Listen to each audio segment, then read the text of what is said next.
Hey, everybody. Welcome. We're live. 2.0 has finally been released. Thank God. I've been excited about it. So finally 2.0 is released. Today, we're going to be focusing on showing you how to navigate the editor, what each tool does. We kind of go over the whole editor. So now if you have any questions, let's try to limit them to the editor, things about the marketplace, the TOS, things like that. Let's reserve that for our customer support. And what we'll do is we'll cover the entire editor and full, and then we will do a Q&A at the end. Just again, reminder for those of you who just came in, let's limit the questions to just the editor for now, and then at the end we'll do the Q&A. All right, so let's just go ahead and jump right in. Now, right away, what I want to do is I want to show you how to navigate the 2.0 editor. That means what is each toolbar, what does it do, and you'll notice that there has been a change to the UI. So first, we should talk about the first place that you're probably going to be going to when you open up the editor is you're going to notice this left toolbar right here. And this left toolbar contains all the various tools that can affect the canvas. That's this thing right here that I'm moving around. So there's that canvas there. At the top, you'll see that there is a hamburger menu and these a export button and these redo, undo, and this history here. This will never change. This will never change. This up here at the very top where it says select, this will change depending on what tool you have selected. Okay, so tools, and then up here is static options that don't change, and then these change up here with the editor. Over into the left or to the right side over here, you'll notice that things have changed. There are a couple significant things. Is there no longer is the grid and the filter tool on this left toolbar over here. It's now over on this side. You'll notice here that it says grid right here. And if you go to add new layer, there's going to be a filter layer. So if you're wondering where grid and filters went, they're no longer in the left toolbar. They're in the right toolbar where it says layers. Now, right now, you'll notice that there are two panels here. There's an objects panel, and then there's the layers panel. Now, when you place down an object on the canvas, it'll immediately show up right here where it says objects. And then, of course, it's going to show up in whatever object layer you have selected. If you only have one object layer, guess what? It's only going to show up in that object layer, okay? So kind of helpful to know that. You can also create as many layers as you want. You might have like 12 object layers so that you can nicely stack. Maybe you want to do the floors differently. You want to have another layer, object layer that's labeled walls, and another object layer called roof, and then furniture, interior decorating. So you'll have a lot more freedom to create these various object layers. So you can have as many as you want. You can rename them. So lots of cool things here. So again, left toolbar for the tools, a static menu that stays up here at the top, never changes. This one right here at the very top, that will always change depending on the tool selected. Okay, and then the last thing is the toolbar at the bottom here. And there has been some changes here. There is a autosave right now. Right here, there is an option to turn off the autosave. You click this right here where it says A, and then there's a little arrow there. You'll be able to turn this off. Here you'll see enable autosave, and then you'll have disable autosave. So you can turn it on and off as you see fit. Okay, so I'm just going to disable it for now because I don't really need to have it on. I want to see how many changes I have. I don't want to accidentally save anything. So I'm just going to disable the autosave for now. So we'll just go ahead and do that. Okay, so now autosave is off. Okay, so now that you have a general idea about what each toolbar kind of does, we want to go over each individual tool. So the first one is the select tool, which you can also selecting the V key. Now, not much has changed about this tool. It remains a lot of the same from 1.0. The options, when I have the select tool selected and I select an object, what's going to happen is the menu for objects, for the stamp, or whether it's text, I'll place a couple down here. Place text. Let's also place a shape. Let's also place a line as well, like this. There we go. So now the select tool is going to work this way. If you select a certain thing, the menu is going to pop up for it, right? So the text options pops up when I select a text. The line options pop up when I have a line selected, and so on. Stamp and then shapes. See, so whatever you have selected, that's what menu is going to pop up in that left toolbar with select. Now there are some really cool options up here at the top here for the selection, and I'll place a couple things down here so that I can show you how exactly this works, because you're going to want to see this. We'll go ahead and add a couple things in here, some text. There we go. Okay. Now, when the select bar or the selection option is selected, up here at the top, you'll see these nice options up here. It says select all. This will allow you to fine tune what you're selecting on the canvas. So if you were to select all, it will select all of them. If you select it again, it will turn them all off. And then you can just fine tune select individual things that you want to select. So that's really, really, really helpful. So you'll notice that when I select stamps only, notice in the object layer here, the tree shows up here. It would be the same thing if I was to select text only, then the text will show up. Or if I want, I can also select multiple things. So let's say I want to have both stamps and text. Then I can select both text and stamps, but not select the line and shape. So this fine tune helps you out quite a bit. Okay, let's go ahead and turn this all off. The other option here that's you're going to find very, very helpful is this is called the Enable Layer Select Filter. And this is really cool. What this does is that you'll be able to select certain stamps or objects or whatever you have there on your canvas through various sub layers. And the amount of layers there are is -10 all the way up to 10. So let's say you had a large list of things that you were trying to select and you're having a hard time finding it, or you have so many, you can just do individual layers. And then what will happen is that those objects that are on those layers will show up in this object panel right here. So very helpful to kind of use that. Okay, so that's about it for the top toolbar with the select tool. Let's go switch over to the brush tool. Oh, and one thing I wanted to mention here. One thing you don't see in this left tool menu bar that you would normally see after the select one is the mask tool. Now, just so you know, the mask tool originally in 1.0 was that shovel. Guess what? That has changed. That mask tool is only available in the world maps style. So that's going to be fantasy world, that's going to be parchment world, and that's going to be fantasy regional. Now, that doesn't mean that you can't create masks of your own in the battle map styles, the city styles. You totally can. That's totally doable. And I'll go over how to do that shortly. Let's just go over the remaining tools here. All right, so we have a brush tool right here. And the brush tool hasn't changed very much. The only thing that's really changed much with this is that much of the options have the advanced options and things have kind of gone a little bit further up. You've changed things here. And the one thing that's changed a lot is recents and favorites. So some people get kind of confused with this. Before, you should be able to hover over a favorite, and if you select the 3 dots, what would happen is you could favorite it, right? Well, that's not the way it is anymore. You can select something that you have favorited and then unfavorite it or favorite it just by clicking this star now. So you can remove from favorites or you can add to favorites. Your recents doesn't change, and I do recommend that you do save your favorites or do save your settings, save them as favorites right away, especially if you're going to be using that texture a lot. Because what happens is you'll do changes to texturing and you'll add so many textures to the canvas that the recents will get filled to the point where it won't save maybe a texture that you used like an hour ago or 3 weeks ago on the map. So favorite a texture or stamps or whatever immediately, so that way you don't have to try to remember all the settings and change all of that. So these are the major changes that I've kind of noticed here. The other one that I find really, really nice is these nice brush settings. These are really, really nice, and there's a lot that you can kind of choose from here. But you have like your default. This one has a soft edge, this round hard, and then various soft edges, and then you get into a little bit more interesting kind of brushes like chalky, cloudy, grainy, hairy. And I do believe there is sensitivity with your pen. Let me just kind of verify that real quick.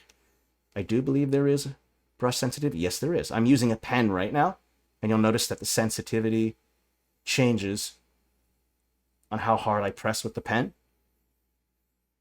So very, very helpful. And if you don't have a pen, that's okay. I don't think the sensitivity exists for the mouse. I think it's only for the pen. Let's go over that history, and I'll go ahead and remove these. There we go. All right. So the brush tool, you can also do this remember size and opacity stuff to keep the current size and opacity values when changing the brush presets. This button is new, helpful. There's also an edit the brush, so you can change the name itself. You can enable the pen dynamics. You just turn that on and off here like this. That's going to turn off some settings. There's also the brush sizes, which you can change. Lines. Looks like you can do the pressure settings, so pressure on and off. Let's turn that pressure on. You'll be able to change the jitter. Notice that when I change the settings, you'll notice the preview above kind of shows you what changes you're making to it. The opacity, jitter, softness. That means how hard you want the edges to be, the spacing, and the scatter. So there's quite a few changes that you can make with all of these various settings. So it should be a little bit more geared towards better brushing when you're trying to put on your textures and stuff. So it's a lot more options here that you can kind of work with, a little bit more advanced, something that's kind of easy to work with. There we go. Lots of changes there. There hasn't changed much outside of what the shapes are, just your regular edgy, your grid, your rectangle, and your various shapes. So that's all helpful. And when you notice that I have this brush right here, it's going to show up on the brush layer that you have here. So notice that I only have one default brush layer called background right here. Notice that, and you can change that at will. But I can also go to add a new layer, go to brush layer, and then notice that this brush layer is right here, and it's right above the background. So now if I go over here like this, choose a different color, and then if I brush over, it's going to go over that. And if I go to erase it with the erase option, notice how it only erases whatever texture is on that brush layer. It's not erasing what's on the background layer. Kind of notice that. So kind of helpful to kind of remember that, so you have a lot more control with the layers. And it's going to be helpful when you want to perhaps brush the inside of a building separately from the exterior of a building, and I can show you how to go about doing that as well. So we'll be able to cover all of those various things. So kind of helpful. We'll go ahead and undo this. I'll go ahead and remove this brush layer, and we'll go ahead and remove this here. Oopsie, wrong one. Brush, there you go. A lot of different things that you can kind of choose from. So very, very helpful. Okay. All right, let me just make sure I didn't miss anything else with the brush layer. Let's go ahead and clear everything here, and then I'm going to show you how to do some interesting things with the brush tool and layer masks. So let me go ahead and just fill this entire thing up like this. I'm going to go ahead and create the inside of a building here real quick, like this. There you go. Okay. Now, you'll notice here that I already have this brush layer right here. I'm going to go ahead and put this brush layer, make sure that it's below the objects, because when I do brush, I don't want to brush over the object itself, because now that you have that option, you can. If I was to move this brush layer upward above the objects, you'll notice that that brush layer is above, right? And now I cannot see the object. So it's kind of important to kind of remember that. Okay. All right, so let's go ahead and create a layer mask, and I'll show you how to go about doing that. This is going to make sure that you want to brush things separately, so you don't go inside or outside of a building. So I'll show you how to do that real quickly. We'll go to brush layer 2. If you right click right here, you'll see a series of options here. You can rename layer options, hide layer, and you'll notice right here, add a mask layer. So if I add a mask, it's going to create the mask layer right here. And you're going to want to be able to control where the mask goes. So if I have layer mask selected, and if I move over here to the left panel, it'll allow you to visualize the mask. Now the red is the affected area. Okay, so if I go right here like this, and I want to remove like an area like this, then I go to apply, and you'll notice that the black means transparent, while white you'll see opaque. So if I want this area to be a part of the brushable layer, I'm going to make it white. If I want to make it not part of the brushable area, then I'll choose the black. So I go apply like this. And I find that using this, the rectangle shape is helpful for covering large areas. So I'll just apply there. Apply right here. And you'll notice that right now that the wood texture is only being applied to the area with the red. So if I apply like this, you'll notice now that the brush area is only in here. And if I wanted to, I could now go over to brush layer 2 here, choose that catalog. Let's just choose a random texture right here. Let's go ahead and use a little brush. And now when I go to paint, notice that it only masks, it only paints within that certain layer. So before you had two brush layers. That was the FG and the BG. We don't have that anymore. You can now create as many mask layers as you want. So it's super helpful to be able to create a brush layer, label it, position it within the layer panel that's gonna help you to make sure that you only paint within certain areas. And then you can have as many of those as you want. So I find that to be particularly helpful. You have way more control. It's a little bit more kind of like Photoshop or other digital art programs. You just have a lot more control with Layers 2.0. So I find that very, very, very helpful. Can you mask object layers? Asked Bitter Dan. Yes, and we're going to go into that. I think I've covered most up here. Let me just go over this editor and make sure that I didn't miss anything. But I do think I covered it all here. Yep, I think so.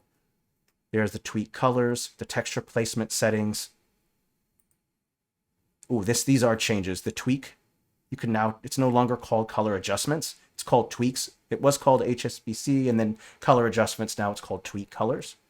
And then also your text placement. This is going to be like your scale, rotation, horizontal, and vertical offsets. Okay, I think I covered most in here. If I miss anything, just let me know. I'll go over it. Let's go to that next tool, the stamp tool. And this, again, the stamp tool, whenever I place a stamp on the canvas, it's going to show up in an object layer. But I can create multiple object layers, by the way. If I want, I can go up to here, add layer, go object layer. And I have object layer 2. That's the default setting. It's going to go by number, depending on how many objects you have, layers you have. I'll put that above here like this. Let's say that I wanted to make interior objects, like objects that are in the interior, and I want them to be below the walls, not above them. So if I want, I can place a stamp in the catalog right here, like maybe like a couch of some kind. Let's see here. Let's just throw in this tent right here. It's not really an interior stamp, but if I place the stamp here, notice that it's going to go underneath that object layer right here where the palisades and the tree is.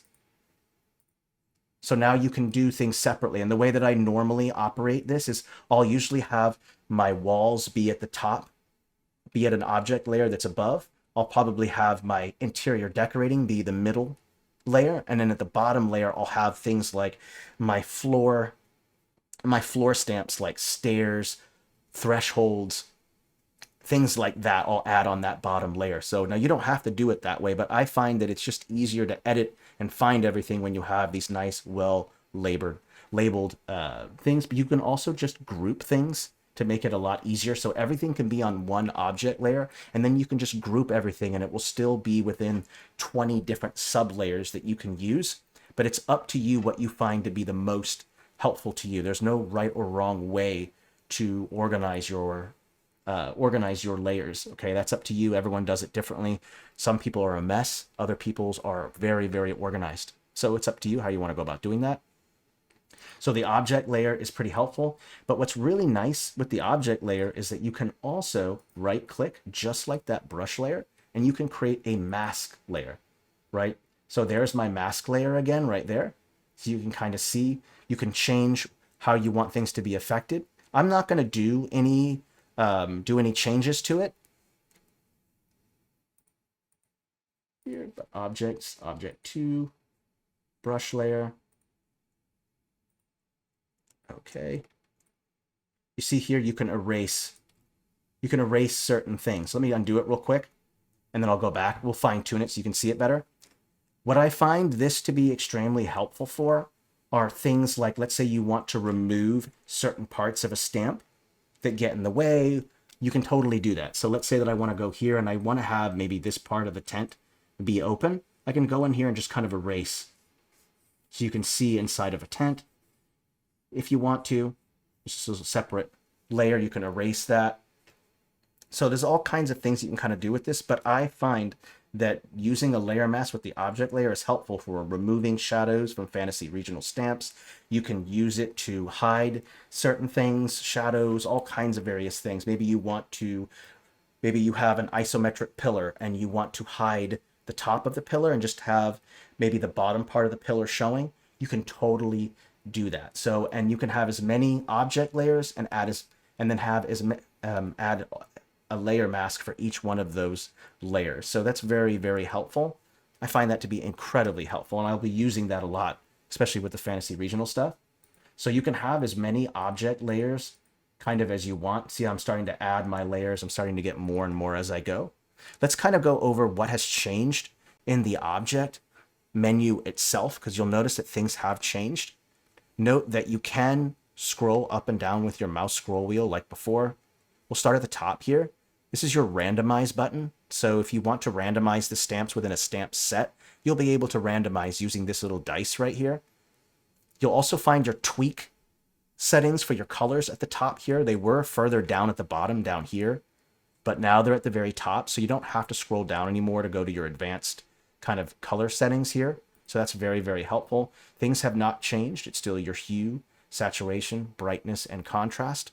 So very little has changed. Your hue is your color. Your saturation is how much color. Your brightness is pretty self-explanatory. And your contrast is just about removing kind of the darker colors when you go down. And when you bring the contrast up, it makes the colors contrast a lot. So nothing has changed there. A lot of things with your settings there. Your recents will show up here, as well as your saved to favorites. So right now I don't have any favorites, but if I select a stamp, click that star, there it is right there in my favorites. Same thing here. I want to collect this, select this, and then go to star. You'll notice there it is in my favorites. And I do recommend that you favorite things a lot. You'll find that to be a lot more helpful. Let's keep going here. Right here, you'll notice the scale, rotation, and you'll be able to change the randomized rotation, meaning that if I select a stamp and I start placing them multiple like this, they will automatically rotate so that you don't have to select one and then rotate. This is very helpful, especially if you're using things like chairs or stools and the grain of the wood is all facing in the same direction on a battle map that you're making. That randomized rotation is super helpful for that. And you'll also be able to, again, change the sub layer. Remember, they go from -10 all the way to 10. You'll also be able to flip and rotate just like before. Very little has changed in this way. You can flip things horizontally or vertically. And the transform option has changed. It's no longer a drop-down type of menu that kind of shows up. You'll have to go over to this little icon right here. It says transform. You can stretch, shrink, things like this. Okay, the important thing to kind of remember that things haven't changed with this is that there are hotbars that normally exist for a stamp, so you don't have to use that transform option here. But if a stamp is at not at 0 degrees, you'll notice that those hotbars go away. You're still going to have that width and height options. It's just that the hotbars won't be there. It always has to be at 0 degrees for the hotbars to show up. And I think also the hotbars might not show up at a certain size. So once you start getting into the sizes, the smaller sizes, let's just experiment here and see what it is. If I go down to size about 32 there, this stamp loses its hotbars. If that happens, it's okay. You can still do them here, right? So kind of important to kind of remember that the transform is now found here instead of down here at the bottom where it was before. Same things here. You can change the opacity of a stamp, change the various shadows, no shadow at all, a default object shadow, the custom object shadow, and the layer shadow. And you can change layer settings change the settings of all of those shadows just right next to it. Notice here that I have layer shadow here, right here where you see this little customized global layer shadows. I can totally do that here. So I can kind of change these settings, and every stamp that has it set to layer shadows will change with those layer settings. So very helpful to have those layer. Those work well with, like, I use those sometimes for bushes and trees. It just depends, but you can change each one, and all of them allow you to change. So if I want, I can go to object shadow and I can adjust it right in here. with the shadow blur, the offsets, vertical offset, and the intensity, as well as colors. So you can change all of those things here. Not much has changed. Where's the grid view for TTRPG map making? That should pop up on export, I believe, but we'll go over that later. Okay, let's just take a look here. We also have our blend modes. There's quite a few blend modes here. I'm not going to go into detail what each one does, but those are the blend modes. And then also at the very bottom here, you're going to have your blur. This is going to just control just how blurry your stamps are. So those are all the options here. There is one other option right here that's called Replace Asset, which you'll find very helpful.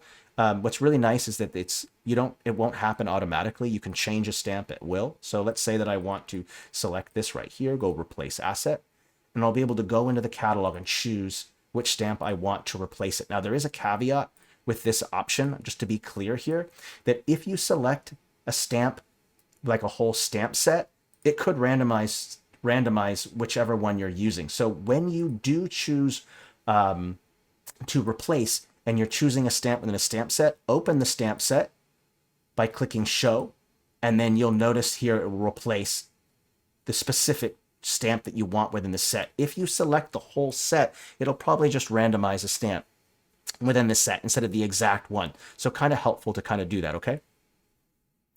All right, I think that is it here. We've kind of covered every option. That replace one is super helpful, but it's pretty niche and you won't need to use it all the time. So that's all your stamp options, quite a few. There's also placement here. Placement means you can place one object, which is a single click. Right, notice that when I click and hold and try to drag, it's not placing many. Watch what happens when I select many, like this. Let me scale it down. I'll be able to select to place many at once. So kind of just notice that that's going to be important. And then there's also this select options. So that means if I just place a stamp, it's going to select it automatically. So if I place a stamp like this, it's going to select it automatically. If I turn it off and I go to push the stamp, notice how it allows me to go to the next stamp and place it. It does not auto-select it. Kind of important options there. And then there's these last options down here at the bottom. These also show up at the top, by the way. This is called your area density. And that simply means that, let's say that you want to place multiple in an area like this. Notice how I bumped the area up to 21. I can now place multiple at a time. This works great for trees, bushes, grass, things like that. Obviously, they're not going to work great with tents, but you get the idea. And then also you'll be able to change the density. That just means how many are going to show up in that area. So if I bring the density down, notice that only like maybe a couple show up, but when I bring the density up, lots of them show up. So kind of helpful to understand that. Let me make sure I didn't miss anything else. And notice that all the stamps are on the object layer selected. Just kind of remember that. That's important. Let's actually go over real quick the object menu on the right toolbar here. You can be able to select items. You can hide those selections. You can do that also by just hovering over it, noticing there's a little eyeball there. You'll also be able to lock stamps. So if I want, I can select multiple and just go lock, and it will lock them. I'll also be able to lock them by just hovering over and going lock. So there's a lot of options here. This will allow you to select all objects or deselect all objects. Find that helpful. And there's a couple other options here, like you can also control the flip, the verticality, the flip options. You can duplicate, copy, lock the selection, or move things. You can move things up to the different sublayers. You can move these to the different object layers. You can flatten things still, and then you can delete. So lots of different ways that you can do things up here with this overall object menu here at the top. And then you'll notice here that you'll have each individual option here as well with the hamburger menu that pops up, this little 3 dots here. So that's all very helpful. Okay, let's go ahead and move on to the line tool. We're just going to go from top to bottom. The line tool is very helpful. You can do a lot of things with it. The line tool can, mostly I use them to make walls, cliffs, things like that. They're very helpful, but there's a lot of different things that you can do with it. Immediately when you open it up, You'll notice that there are 3 options for what your line can be. It could be a stamp, it could be a color, or it could be a clipping mask. That means that when I place that line down, I'll be able to paint on top of that. Okay, and then over here, you'll also notice your advanced options, which allows you to kind of change things here, but those options, I think, change depending on what you have selected. So with the object, you'll notice that the menu changes here. I can change the offsets. You'll notice that the offset changes. The randomization for the offset. You'll notice that the caps will turn on and off. You'll be able to put the caps either on the ends. The ends are where the end of the line and the beginning of the line. And then nodes will be the little dots that are on a line. Let me show you real quick just how to go over that. So let's say that I make this line right here, and I want to be able to change some things. I can change the caps to where they're at the ends or whether they're at the nodes. So I can kind of change things, and I can turn caps off as well.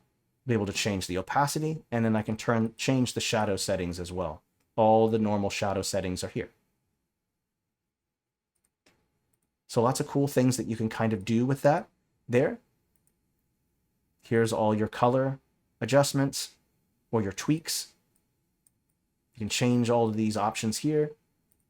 I can switch at any time. Whenever I have a line or a shape selected, at any time while it's selected, I can change the settings. So it's live, it's active. So I can change it back to a line, change it to a clipping mask. And again, the menus and the options are going to change depending on a stamp, a color, or the clipping mask is selected. Okay. All right, let's keep going down. We can kind of go over the rest of the options here. Notice at the top here that the same options. Remember I mentioned that when you have a certain thing selected, the options for it will be in the left toolbar as well as the top toolbar up here. So I can change the scale at will. I'll be able to flip vertical, horizontally. I'll be able to add it to my favorites if I want. I'll be able to change this overall size. When I go down to here, when I've gotten past the stroke options here down below, these options will control the whole line as a whole, not the stroke. So if I go over here, you'll notice that I'm changing the rotation, I'm changing the sub layer, the size of the whole line, not the stroke. Just kind of keep that in mind. I can flip things. This is very helpful when you want to be able to take one object, flip it, and then add it to the other side. That's going to be like the opposite, like for mirroring objects. I find this flip to be very helpful for mirroring objects. You'll be able to change the opacity, the blend modes, the blur, and then also you can show the guide. And that guide just means where the line is right here. Okay. The other thing here you can also do is there are some things here. You can also go over here. You'll notice that there are some options in the left toolbar here. There's a free draw, which just means I can free draw something. I can do a pen, which just means I can do straight lines by just clicking like this. And then you'll notice these other 2 options, which are going to change some things about the line. So let's kind of go over what it is about the line that I can change. You notice here there's one called nodes. When the nodes is selected, the individual nodes will pop up like this. You can create new nodes too. Just select a portion on the line, and then there's a new node. And you can have as many nodes as you want. So I can create new nodes. I can select a node that already exists. I can move it at will. I can click, hold, and drag it, move it around. So that's what nodes are for. Very helpful. See lots of different node changes. I can also change the node type to like curved. If I have a node selected, I can change it. Let's say I want to select. I don't think you can select multiple nodes, just one node at a time. So we'll select one node, go to curve, and you'll notice that it changes it to curve to straight. So that's very helpful. If you want to get a little bit more curved, sometimes when you're using the pen and you want to make a curve, you have to make a bunch of nodes to make a curve. You don't have to do that. You can simply just change the node type from straight to curved or curved. So your choice. Looks like there's also a shortcuts right here that you can see the various shortcuts. You can also find them down here at the top, the bottom toolbar here for all the different shortcuts. Very helpful. And then you're also going to see portals. And what portals are is basically if you want to create like a space for a door, a space for a window, a broken part of the wall, know that the size of the portal will depend on the size of the grid. So if I turn that grid on real quick, you can kind of see the visibility here. If you look carefully at the portal, it's the same size as one of the grid cells, right? So if you want to have giant portals, on default, when you select the portal and you select a line, guess what? You'll have to change the grid size, which you totally can, by the way. If you go over to grid here and you select that grid, there are all the options right here. So you can change those at will. So the portals is always going to be affected by the size of your grid. Kind of important to remember that. So those are the options with the line, and those same options will also exist with the shape tool, which we'll go over as well. I think I've covered all the options here. Let me know if I missed anything. I'll scroll back, keep track of any questions, but we'll try to cover everything that we can. Okay, and of course, any line that you place is going to be shown in the object layer. You notice that they're found right here. There are those palisades right there. So I can kind of remove all that stuff. There we go. Let's go ahead and remove all this stuff. There we go. Okay, let's go. Now it's the same thing with when I have the shape tool. I already have a shape right here. Notice I already have that shape there, but if I go click shape, click the R key, you notice that there's various options here.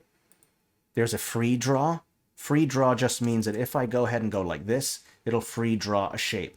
That's perfect for making like caverns, underground things. That's perfect for that because you want that more natural look to it without all those odd, very straight angles.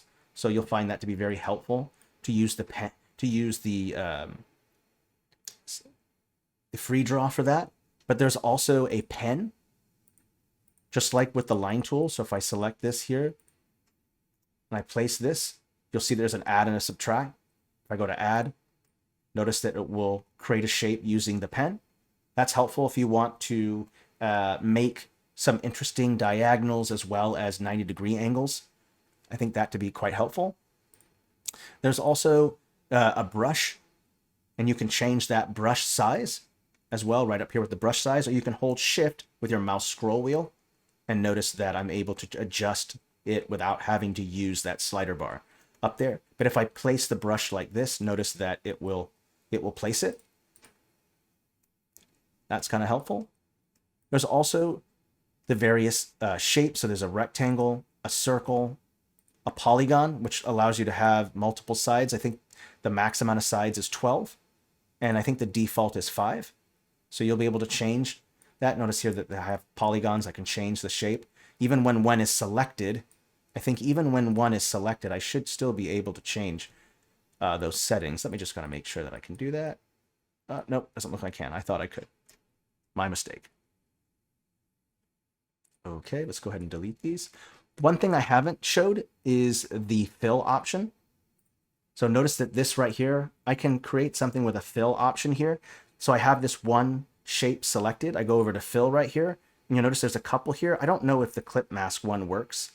That should show up whatever's on the background layer, I believe, on the clipping mask. I could be mistaken. Let me just select that and just double check. Nope, it doesn't. I'm not sure which brush layer it goes on exactly. Oh, there we go. It goes on that brush layer too, right there. Okay.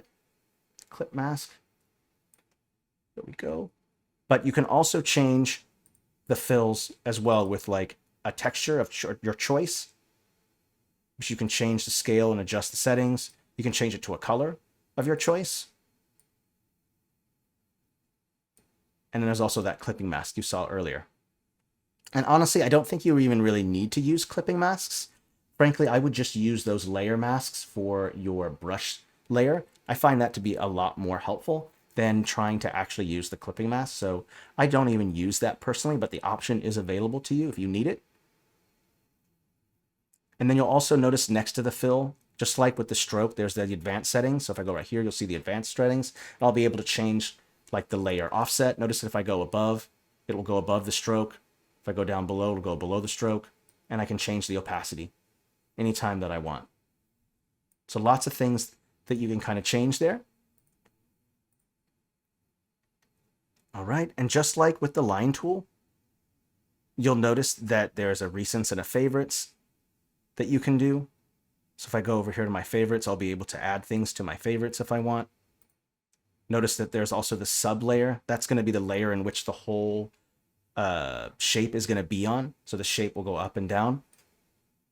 The opacity of the whole shape, the blend mode of the whole shape. That includes the stroke and the fill, by the way, when you change the blend mode. That's kind of important. You'll be able to change the blur.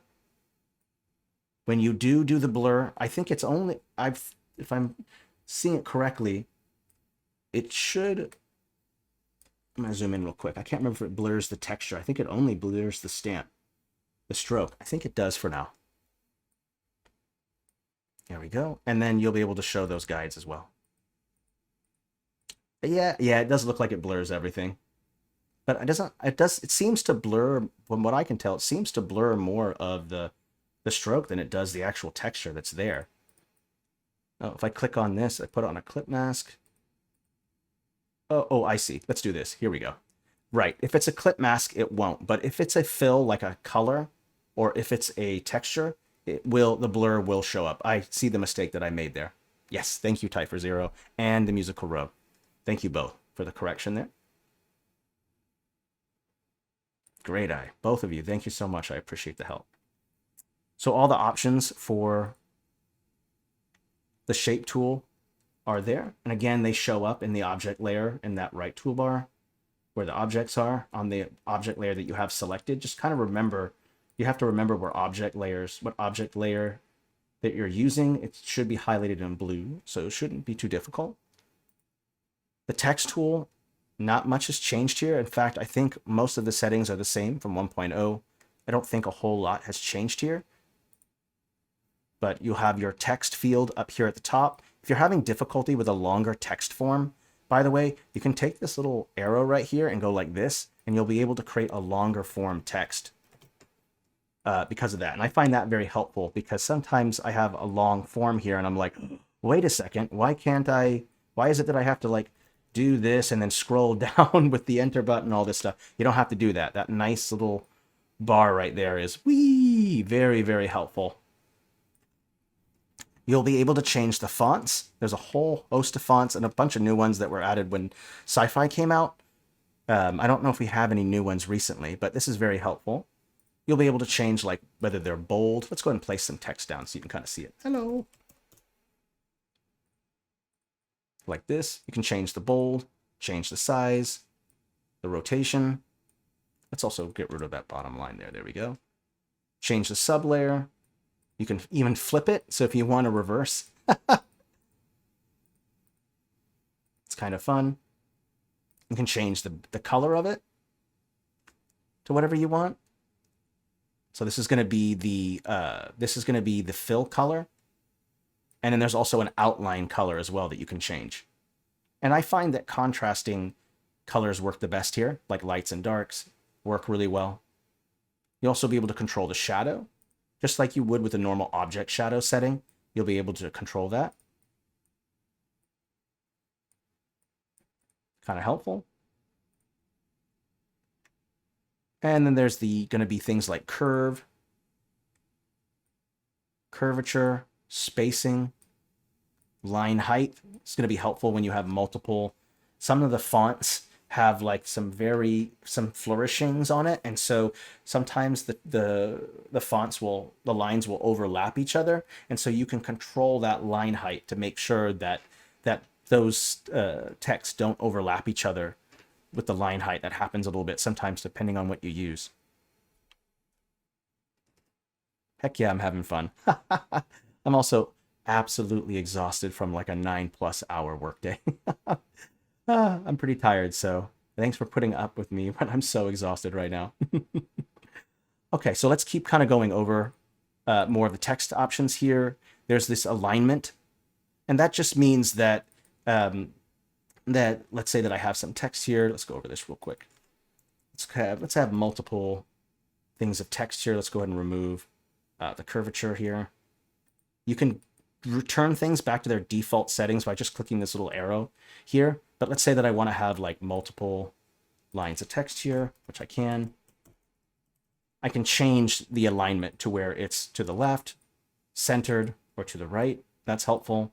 You can change the opacity. I believe the default is 90 at 90%, so I usually just bring it up to 100.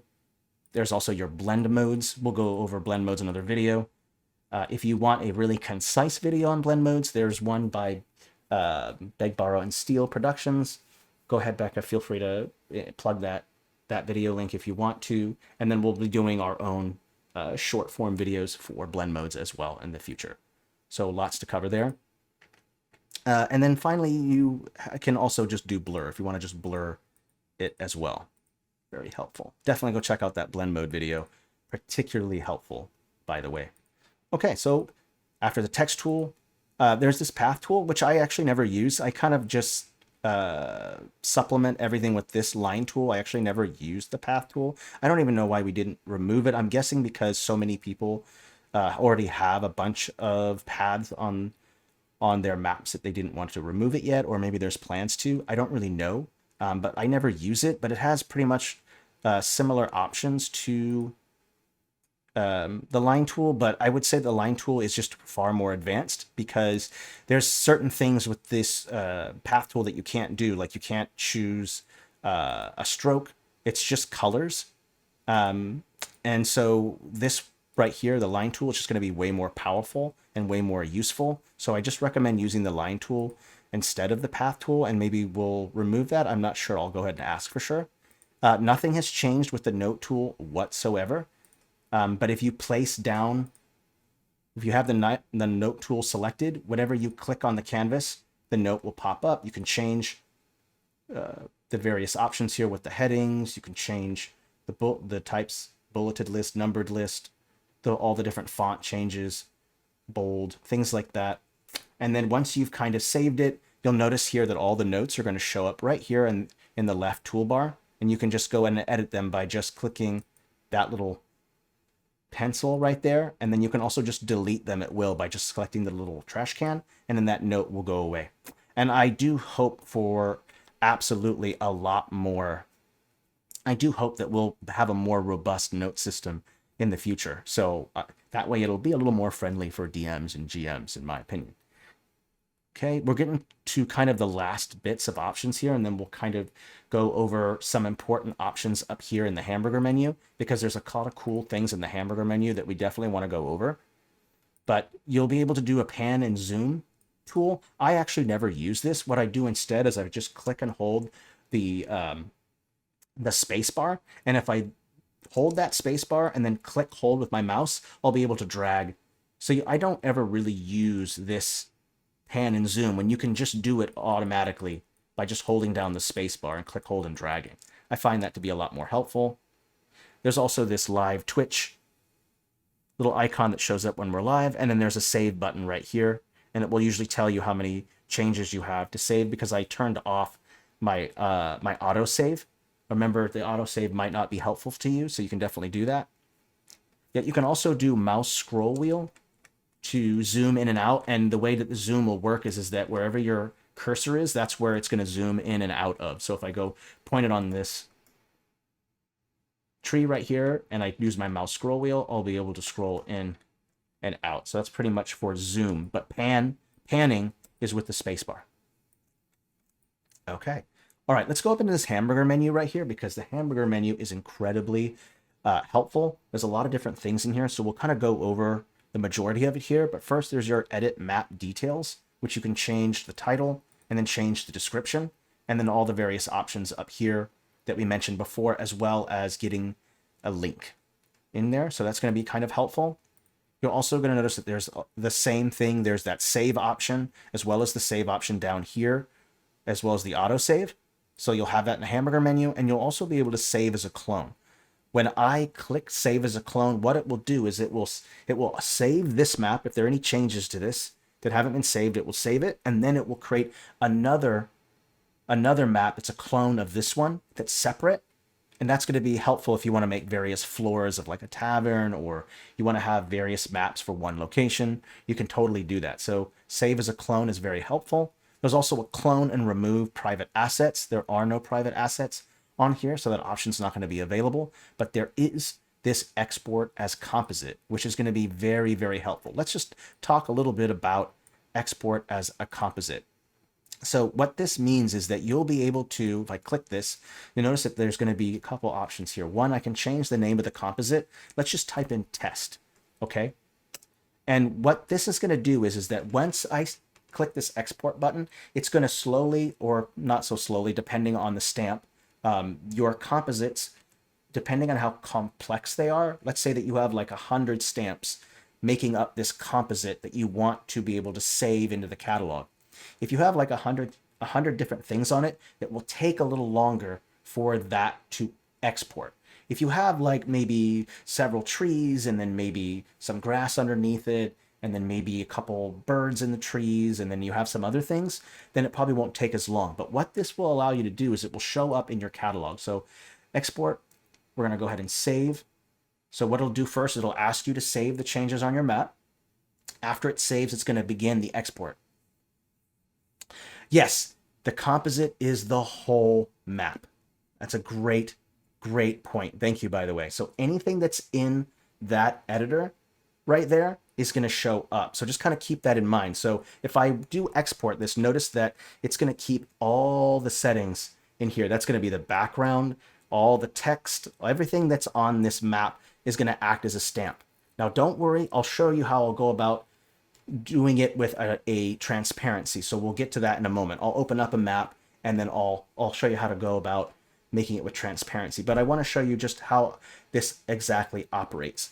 It's going to export it, and then it's going to show up into that catalog. So I'll allow this to upload, and we'll go there, and then I'll show you how to go about creating a transparent background, and then how to export that stamp, and then that way you'll be able to place like a PNG stamp with transparency on those stamps on multiple maps. So we'll kind of go over that in just a moment. We'll let this kind of load. I'm going to go over the chat real quick while this goes over this. Remember, the more complex that it is, the longer it's going to take. So just kind of keep that in mind. So I'm going to wait for this to export. We're almost at the end here. And then I'll show you where to find that in your catalog when it pops up. And then I'll show you how to do the transparency part, because that's going to be super important. Just going to take a moment to hear it load. There we go. And this just takes several moments. I'm going to go into the catalog and make sure I'm not missing anything here. Okay, great.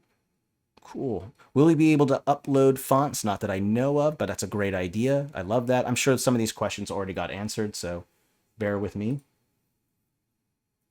Okay, just going over the chat. Cool. Yeah, I think people are getting it here. You know what? Let's go ahead and cancel the export, because I want to show you how to go do about the transparency. There's no point in doing it twice. So I did make these, I made these steampunk type buildings right here. So let's go open up one of these. I'll go ahead and delete 2 of them and then just leave 1 on the map. And then we'll go over the transparency bit. Oh, looks like the composite did get added.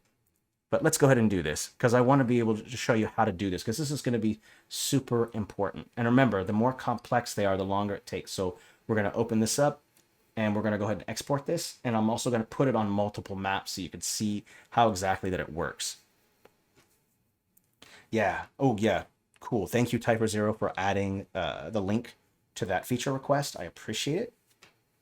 We have some great VIPs and mods in here. Thank you, everyone, for helping out. Appreciate you answering all these questions when I can't. There's just so much to cover here. It's like this is taking a little while to load. Let me just make sure that I'm not seeing any errors in the dev console. Oh, I think it's loading. It's just going a little slow. Give that a minute to open up. Okay, here we go. So for this, what I want to do is I'm going to delete a couple. Let's say I want to delete this one, delete this, and oh, oopsie, I just noticed that this needs to be in the 2-point layer system. Let me quickly save this. And then we should be able to move this to 2.0 editor. If not, don't worry, I'll show you how to fix that problem. There has been a known bug with converting some maps over. Let me go ahead and just do this. If you have an old map that's still in the 1.0 with the 1.0 layer system, That's okay. You could go up into the top menu here, and you'll notice this Enable Custom Layers button right here. Let me just go back to you can see it again. Up here, Enable Custom Layers. Go, okay, agree. And then it should upload this. Upgrade it, sorry, not upload, upgrade. There is a known error, so I hope it'll work. If not, go ahead and send a support ticket. There it is. It's going to open it up. And it's just mostly for those maps of yours that just are going to be older maps that whenever you create a new map, the 2.0 layer system should have automatically popped up. If you have an older map, that means a map that you made 2 days ago, you'll have to enable that custom layers. So kind of remember that. There we go. Nothing in the editor there. Perfect. I have that. What I want to do is first I want to go to my background and I can kind of turn that off. So no background. Then I'm gonna actually delete this altogether. I just don't even need that. Let's just remove that layer. Let's go to base color. And when I click on base color, there's something called transparent. And now I have transparent there. Let's also turn off some of the filters. There we go. So I turned off these filters here. There we go. That looks good. Okay. Now, one thing that's super important to kind of keep in mind when you're doing custom assets is you want to make sure that the scaling is right. Okay, scaling is super important. Okay, so that means that when you are, if you say you're making some stamps for the top down, like the fantasy battle map world, okay, what you're going to want to do is that you're going to want to set it at the right scale. So what I'll do is I'll have the grid on and I make sure that it's set to a specific scale. And then that certain grid is on and then I'm scaling up or down that stamp to whatever the grid setting is, because guess what? You can't export multiple at once. So I always make sure that I have the same grid on with the same dimensions so that way when I am scaling up, I make sure that when I upload a stamp, they're all around the same scale. This is the part that I find so challenging is that sometimes you'll upload a stamp and one will be at one scale, the other one will be at another, and then you have these varying scales for your default stamp. And that's going to be very problematic. So when you are getting to this stage, when you're ready to have them exported, make sure you have that grid on, make sure that you set it to a certain scale that you want. And then that way you won't have all these varying scales for the stamps that you're adding, because this part for me is something that I've screwed up before multiple times. So just kind of remember that, okay? So now that I've hid everything besides that object layer and that base color, I can now export this as a stamp. So I can go up into this thing right here, go export as a composite. We'll just call it a Steampunk Factory 1. There we go. We'll export. And it'll, of course, it'll ask you to save your map first. That's the first step in the process. And then it will go over to the exporting part. This will take a moment, but once it's done, I'll show you where in the catalog your stamps can be found that you uploaded.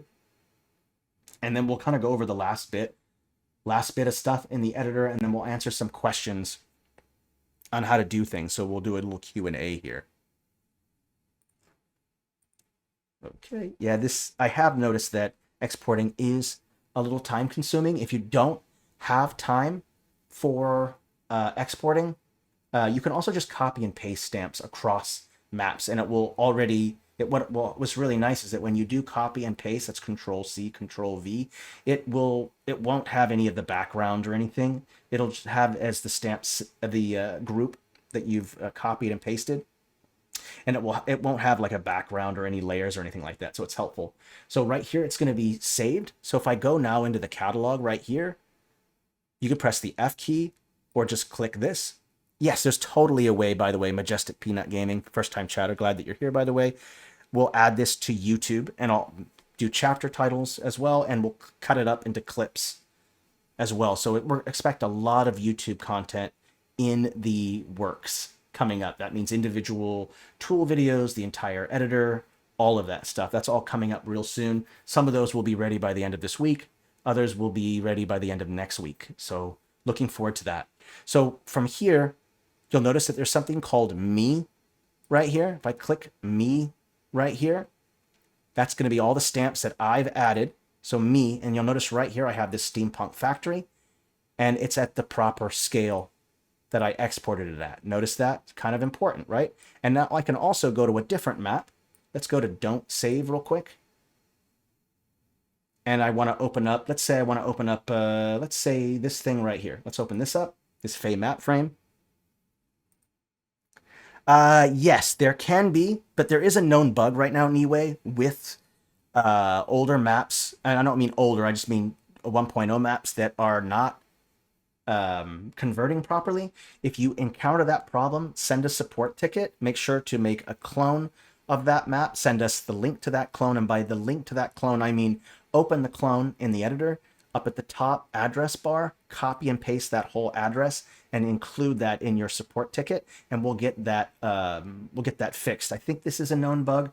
Some maps also just won't upgrade because they're just way too old, and probably the map is not compatible with the editor, the new editor. So just kind of keep in mind that older maps, probably anywhere between 2 years old, I think probably some of the maps might not be compatible. Just kind of a heads up there. But if I go into the catalog right here, and then into this, I go to me, and then there's this. It's going to show up as a private asset, just to kind of remember that. I'll go don't show, but you're adding a private asset to your map. That means an asset that I uploaded. Going to continue, and I place it here. And of course, here it is at the right scale. Okay? I can't stress to you how important it is to make sure that when you are creating composites, that you make sure that you get the scale right, because I have done it to where I had a series of monster tokens, and I had one monster token that I didn't scale properly, and it was huge, and then I had like 3 that were tiny. So scaling is going to be so important when you do upload a custom asset, because I make so many mistakes that way. So kind of keep that in mind. Okay, let's go ahead and don't save. So you kind of get that. Let's kind of go over just the last bit of things in the 2.0 editor here. How does the shadow look? That would depend if I show a shadow or not. Like I could put, I could select all the objects and put like a layer shadow on them, but it really depends. But I'm not really sure. Actually, and I might not even know, Deadworks, exactly what you mean by that. Like, how do you mean the shadows work? I'm not sure I fully understand. So maybe we can go over that. Let's go ahead and just kind of remove everything here. I'm going to remove a bunch of stuff. Let's go ahead and remove. You can kind of delete things as you want, which is super helpful.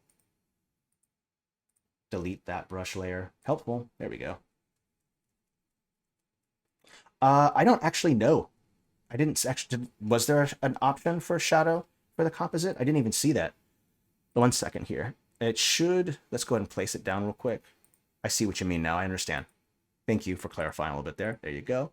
It should be the regular settings. Your default, custom, and layer shadow. And it should be the whole composition itself. So if I go to a custom object layer or custom object shadow, bring the intensity down and bring the blur down, you'll notice it'll be the exact shape. See that? You can kind of see it now. It'll be that shape. Kind of helpful. Thank you, by the way. That's a great question. Great question. Okay, let's keep going down. There's a couple more things here in this menu. This is kind of where we left off. We kind of went on a little goose chase there. But you'll notice some other options here. You'll have your create a snapshot. This basically just lets you take a snapshot. Let's go test. Just takes a snapshot of the editor, I believe. At least I think it does. Maybe it doesn't. I have to go check my recents and my downloads. Nope, I don't see that. Maybe I got the snapshot option wrong. I don't think I've actually used that before. Okay. Right here. There's also a resize map. New from region. This is actually pretty helpful right here. This resize option. This is great for a couple things. Like maybe you want to cut off a section of your map that you don't want anymore. Maybe you want to expand it. It's a checkpoint for save. Thank you. Thank you, by the way. I was not certain what that was, but now I know. I actually haven't used that at all. But it's a checkpoint for saves. Thank you, by the way. Appreciate it. But the resize lets you expand the map, or it lets you make it smaller. I just gave totally bad information about that Snapchat. That's great. I can still have a good time, right? That resize feature, particularly helpful. Make sure that you also have the snap to grid if you want it to be exact to the grid. But I use this for multiple things. I want to make a map bigger or smaller. I have a world map that I want to turn into a regional map. I can do that. That's all very helpful. I can go in right here. Maybe I want to have my world map be a region map, so I can just kind of zoom in here and do this. I find that helpful. Resize is very helpful. You can export the whole thing as an image. Notice that that icon is the same as this icon right here. You can export it multiple ways in the hamburger menu or right here, really close. You'll also be able to save as an offline backup. Sometimes you're working on a map and it won't let you save. There's some kind of error that's popping up. Maybe you've lost some internet connection, whatever. You can go ahead and just go offline backup, and then you can change the title, go to save like this, and it will save the backup. And then when you go back to your My Map section, there'll be a little button over here at the top right, and it's going to say upload or load offline backup. So if you're ever having any trouble with saving or anything like that, the autosave, the regular button save doesn't work, you can totally just save an offline backup and then just load it. Just know that you can only upload an offline backup that's made by you, right? If you won't be able to take someone else's map that they made an offload backup with their account, you won't be able to upload that offline backup. You'll only be able to do it with an account that you have access to. So if you make an offline backup, you'll be able to upload it. Oh, you can. Oh, great. Thank you, Tyfer. You can load your snapshot again later from the hamburger menu, top left. Great. Thank you. And I came prepared. Okay. There's also recovery. Now, recovery is going to be helpful. Like maybe you open up your map and you notice that maybe there's some stamps missing or something got corrupted, some textures were missing. You always just hit recovery right here, and it should help you. It even says up here, map layers or textures go black or missing. Don't worry, your work has not been lost. You can go ahead and do this, and you'll be able to do that. Okay, you just go start recovery when you're ready. If the recovery fails, just make a clone of the map and then send us the link in the URL, and we'll go ahead and get that recovery fixed for you. Just send that into our help chat.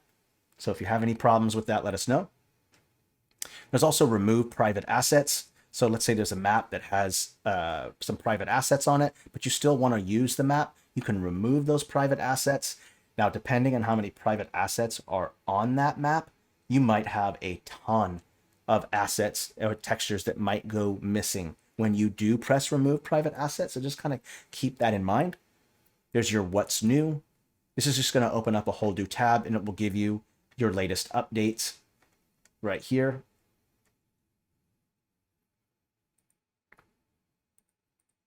We'll also see your FAQ, and this is going to be your help with support chat right here. You can ask a question right here. Myself or other customer support reps will help you out.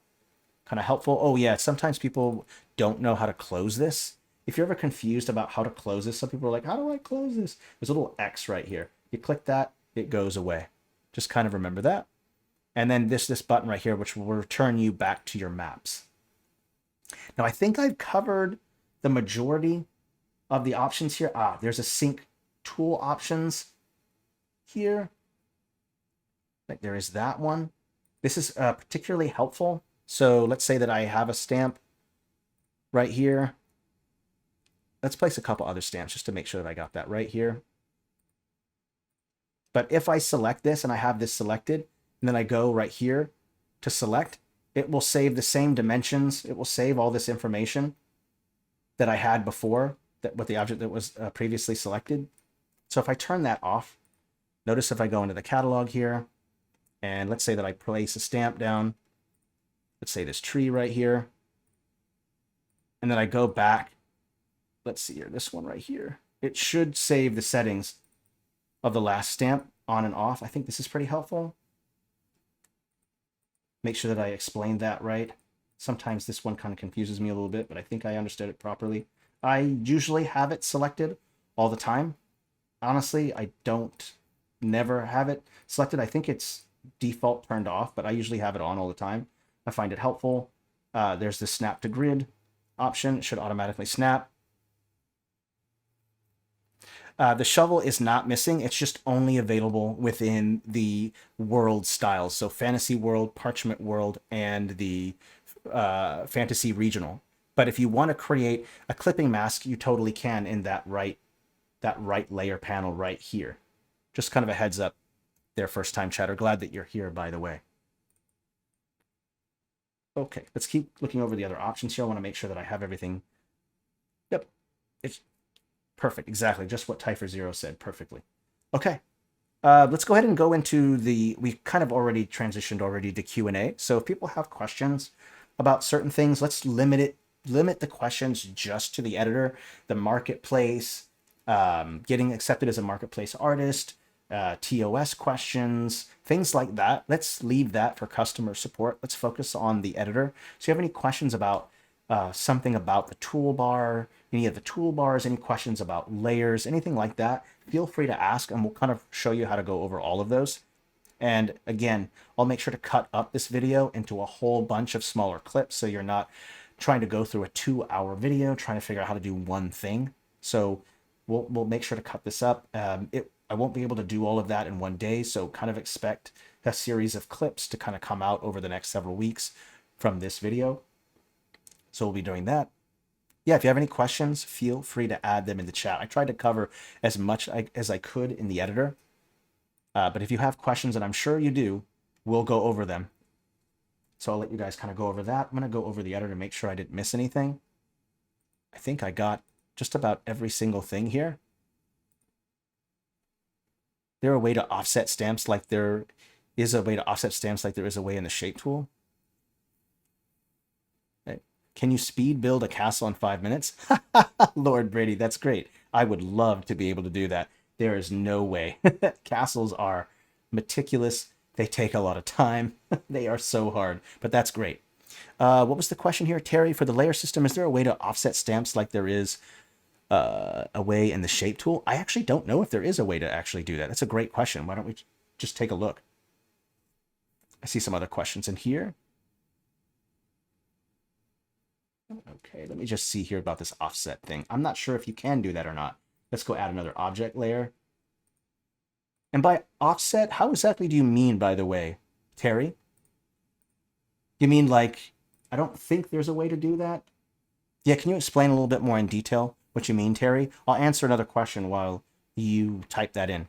Oh, yes, there was a part in the beginning that we covered it on how to do that, by the way. The way that you would do that is I have an object layer. This stamp right here is in this object layer. If I right click it, add mask layer, okay? And then you can select that mask layer, click this visualize mask. You can turn it on or off. It's really up to you. Black and white are the two colors you work with. Know that black is going to mean transparent. Notice here, transparent, opaque. So if I go like this, and if I go over this stamp, you'll notice that I can erase sections of the stamp, right? Find that helpful. And if I go over here to objects, when I place this stamp here, notice that it only erases the stamps on that object layer. So if I have a stamped layer, object layer below, guess what? It won't erase anything but what's on that layer mask or that object layer. So very, very helpful. I don't know if you actually can change a range in the offsets, but that's cool though. I don't think so. There we go. Yeah, I find that particularly, you know what I find this to be most helpful for? There's a couple things that I use this for the most. Let me go into the catalog and I'll kind of show you some use cases for this while people kind of come up with some questions. But the biggest use cases are for me is one, I use this all the time to erase shadows with the Fantasy Regional style. See this shadow right here? I can now put that on an object layer right here, layer mask, and go right here. Let's go object layer, layer mask. Oops, see, I have it on the wrong layer. My mistake.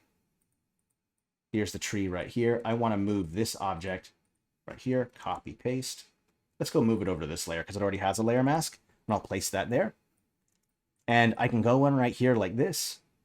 Go to that mask layer, brush, and I can erase that shadow if I want. So I find that helpful. And the other thing that I find very helpful for this, and there's a lot of different ways, but I'll just go over the ones that I know of that I enjoy the most, is you can also take like, let's go pick a new stamp, one that we haven't used before. Where is those pillars at? Let me type in pillar. So I have this pillar right here. Let's say that I want to hide the top of the pillar, but I don't want to remove the bottom part. So I go to that layer mask. Let's say that I don't want to have this soft brush. I can go over here to hard round brush. And then I can go in right here like this and just kind of remove a section of that. Now, just remember that when I do things like this, I try to have the stamps that I'm going to erase or have portions of erase, I have them on a separate layer. That's because what happens is that you might accidentally erase a bunch of stamps with that pillar. So what's helpful is that when you do decide to use a layer mask with an object layer, I would make sure that that object layer is not on the same layer as all the stamps that are behind it, so that way you don't accidentally erase. So you would create an object layer, a new one, you'd put that above the object layer, and then you would create the layer mask, and then you would erase the sections. I very rarely have a very busy object layer that I'm going to put a layer mask on because I know I'll accidentally delete a bunch of stuff. Let me see if there's any other questions in here. My tree shadows no longer have to clip into buildings. Yep. Any other questions, people? Feel free to ask as many questions as you want. We're going to cover them all. I'm going to be here for a while. I don't mind being here for a couple hours. I just want to make sure that we can help as many people as possible. Would you be able to load up a watercolor cities? I was making one earlier and I had the shovel there. Okay, then I think also that option is available with watercolor cities, which is awesome. That's great. Let me go ahead and create a new map. I thought it was just the world style, so I'm glad that that's not the case. I would prefer it be for all styles, but let's go ahead and open this up real quick and we'll take a look. You could be right. I was told that it was only the world styles, so if it's there, great. Cities makes sense because you would need it. Yeah, there it is right there. Perfect. Great.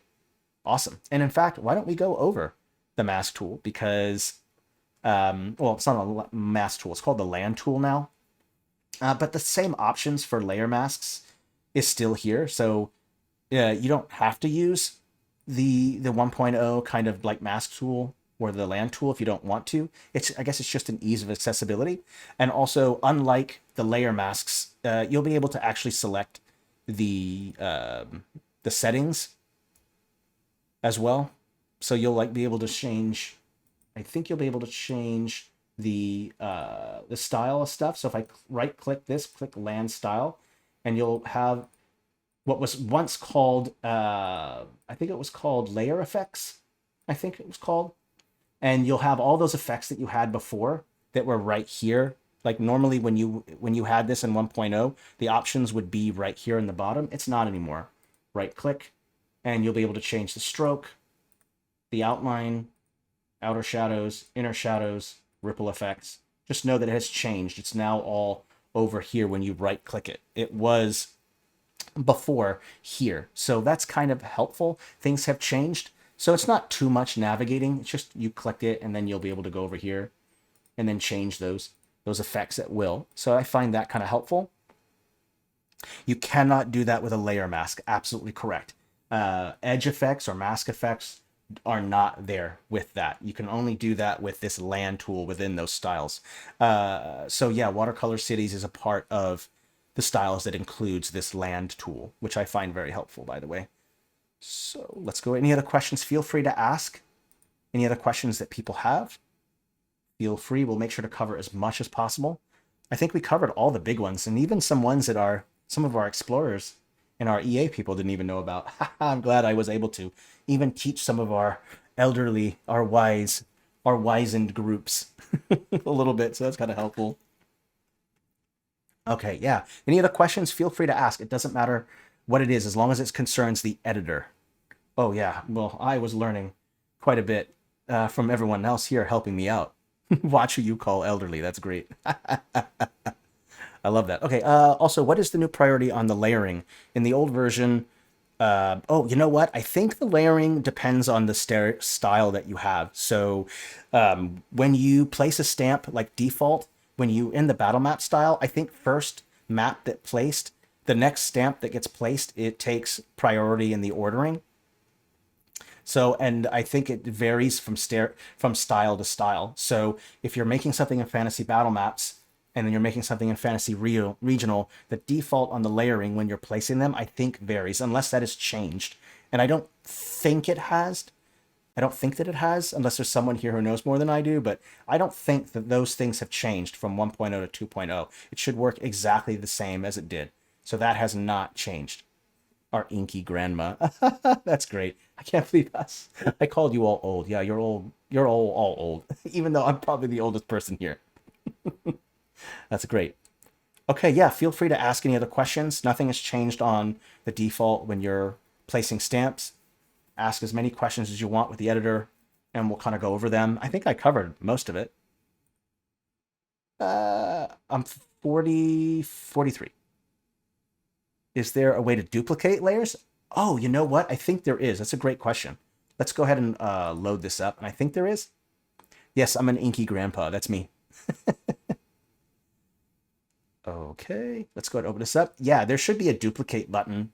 When you right-click a layer, there should be a duplicate. And I'm trying to remember the order of the layering. Like, I think whenever you create a new layer, it shows up above whatever layer you just had selected. So if I want to click objects here and then go to duplicate, that duplicate will show up at the top, especially when I add new layer, brush layer. It always shows up on above the layer that you have selected, I believe. So kind of helpful there. Love that little dancing guy. That's awesome. We do need wheelchair assets. Okay. Yeah, so you can absolutely duplicate, which I find very helpful. It works with every layer. So you can have as many grid layers as you want. You can have the only thing I think that you can't change are the two default layer. Let me see here. Can you change the base layer as well? No. So every type of layer except for the base color layer, which just gives you the layer options. But when it comes to like the background, your grid, and your brush layers, your object layers, even your filter layers. Let's go ahead and add a filter layer. We'll go ahead and pump in saturation. Let's go put that filter. We can move it, drag it, and move it all the way to the top here. I think you can even duplicate that as well. You can duplicate filters as well. Very helpful. Hey, first time chatter. Yeah, I do love that idea. Witch of Glass, wheelchair assets. Awesome. Yes, let's do a custom asset contest in Discord. Let's go. Yeah, feel free to ask any further questions. We'll stick around for a little bit and answer those. And again, oh, here we go. If you haven't already, could you go over how the marketplace works? That's a marketplace question. We'll do a whole other video for that. So, because that is a whole other bag. That's a lot here. We'll be here for 3 hours if we cover that right now. But I do love that idea of covering the marketplace because I want to show you how it works, how everything operates, how you get into it, all of those things. So we'll cover all of that in another stream, as well as shorter form videos, okay? So don't worry, sorry. We can cover that another time. So if you have any questions, let's try to stick with the editor. Wait. Okay, yeah, no worries. You're in just, okay, just kind of going over any other questions here. Oh, by the way, hi, first time chatter. Vinny, sorry that I didn't acknowledge you there as a first time chatter. Awesome. Any other questions? Feel free to add them. Let me just go over the editor here. Yes, it is for invite only, just so you know, for the marketplace. And we'll get a little bit more information on that shortly about that.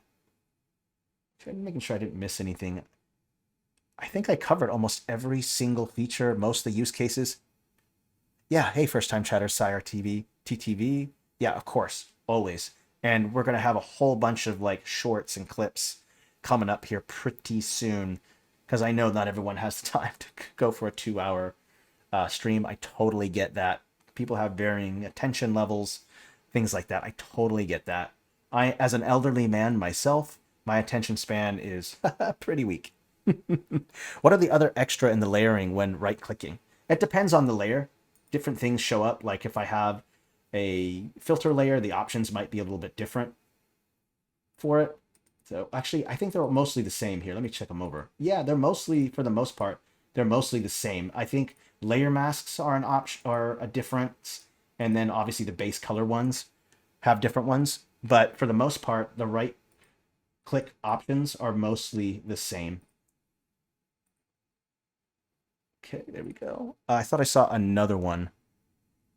Could someone please share what has already been discussed? Just joined the stream first time. Hey, first time chatter. We covered pretty much everything in the editor, from this left toolbar right here to the right to this top toolbar up here, the right toolbars or panels over here, as well as the bottom toolbar. So we kind of just went over everything. But if you have any questions specifically that you want, feel free to ask. Well, I don't mind going over and explaining something again now that we're in the Q&A. So I don't really mind that. Or you can just rewind, go back into the video. Again, when I add this to YouTube, it will be long. I'll be sure to include chapter titles as well as all the little clips. There's not a whole lot of point of flattening. You don't have to do flattening if you don't want to. Honestly, I actually don't even use it anymore now that we have layers. I never use them.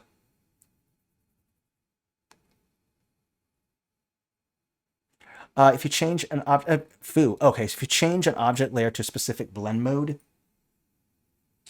layer options, let's go find out. That's a great question, actually. I like that question quite a bit. Let's go ahead and just change the blend mode to one of these. Let's go to this layer right here. Blend mode right here. If I click this little cog right here, you'll notice here that I can change the blend mode like this. Just know it's going to change every single object on that layer. So it's not going to, so if you want just one specific object to have that, you'll have to probably use the blend mode here. Let me go back to that question, foo. It looks like, as far as I can tell, I just want to make sure I understand the question correctly.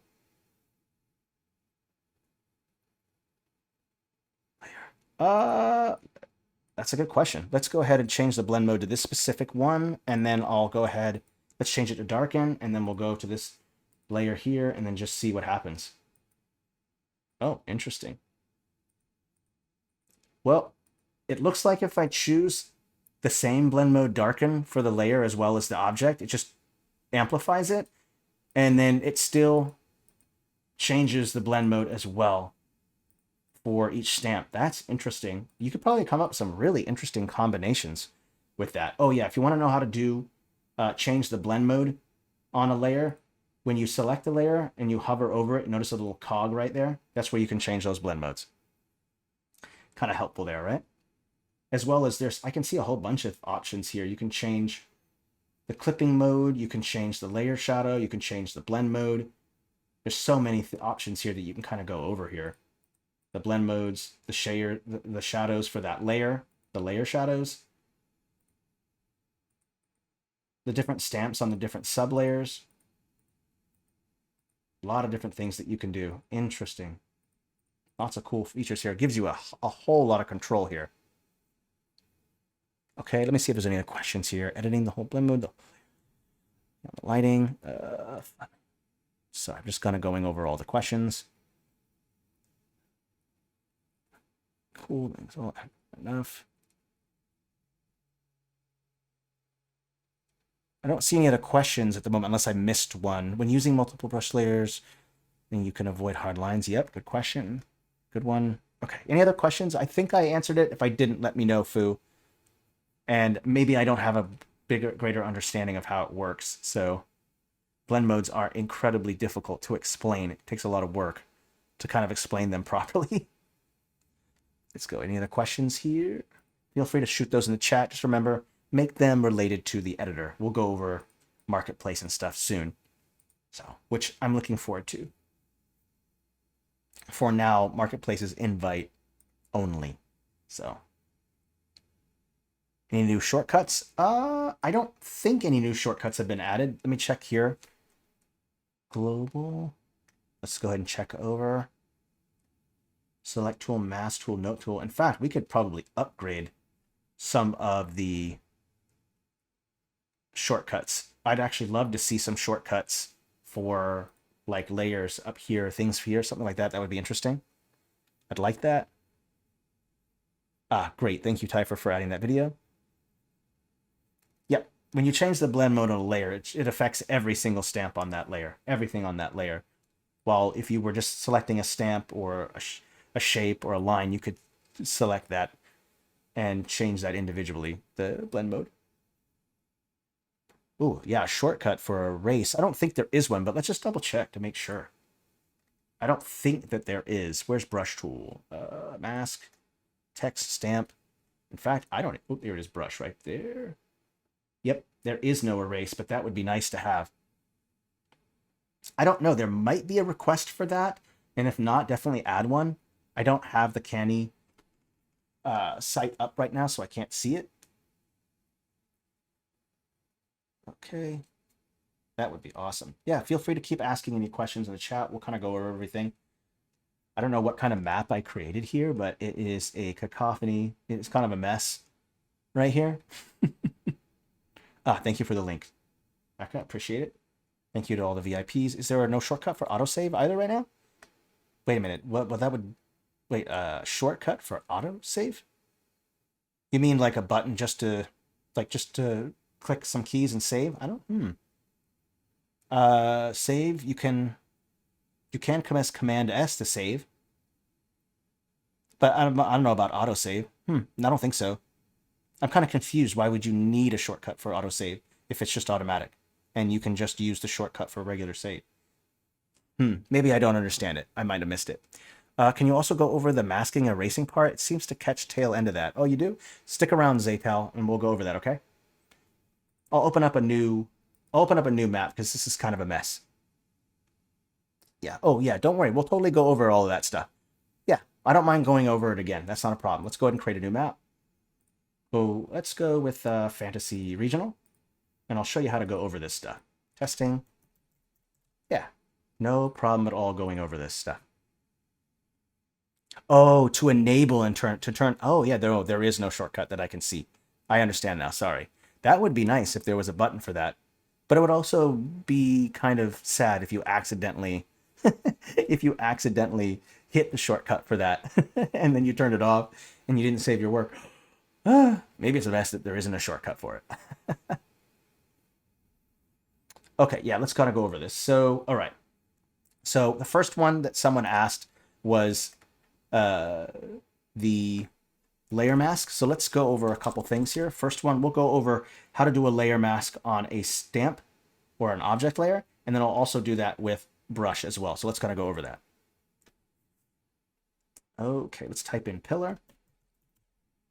Okay, here's my pillar here, right here. So I have only one object layer. If I place it down, it's going to show up right here in this object layer right here. If you have multiple object layers, make sure you have the object layer selected that you want to put the object on. That's going to be important. And then I have this right here. Now, if you go over here to this object layer and you select add mask, I'll go ahead and make sure that I have the mask layer selected. So if I go to over here, layer mask, select it, move over to the left panel here. Notice that I have my brush options. Keep in mind that black means transparent, while white, opaque, is going to mean that you can remove the transparency option. So you'll have that. Now, if I go to visualize mask, red means the affected area. If you don't see any red, that means that area is not going to be affected. Okay, so now I can go ahead and turn this off because I just don't use this. I don't use that visual mask unless I'm doing it with a brush layer. But let me go in here, change over to a hard right here like this, a hard brush. And I can go out here and just go like this, and I can delete, erase stuff. Now, if I go over to add another layer, object layer, let me go and put this object layer below this object. And if I place a stamp right here like this, you'll notice that it does not erase the objects on the object layer below the layer that has the layer mask.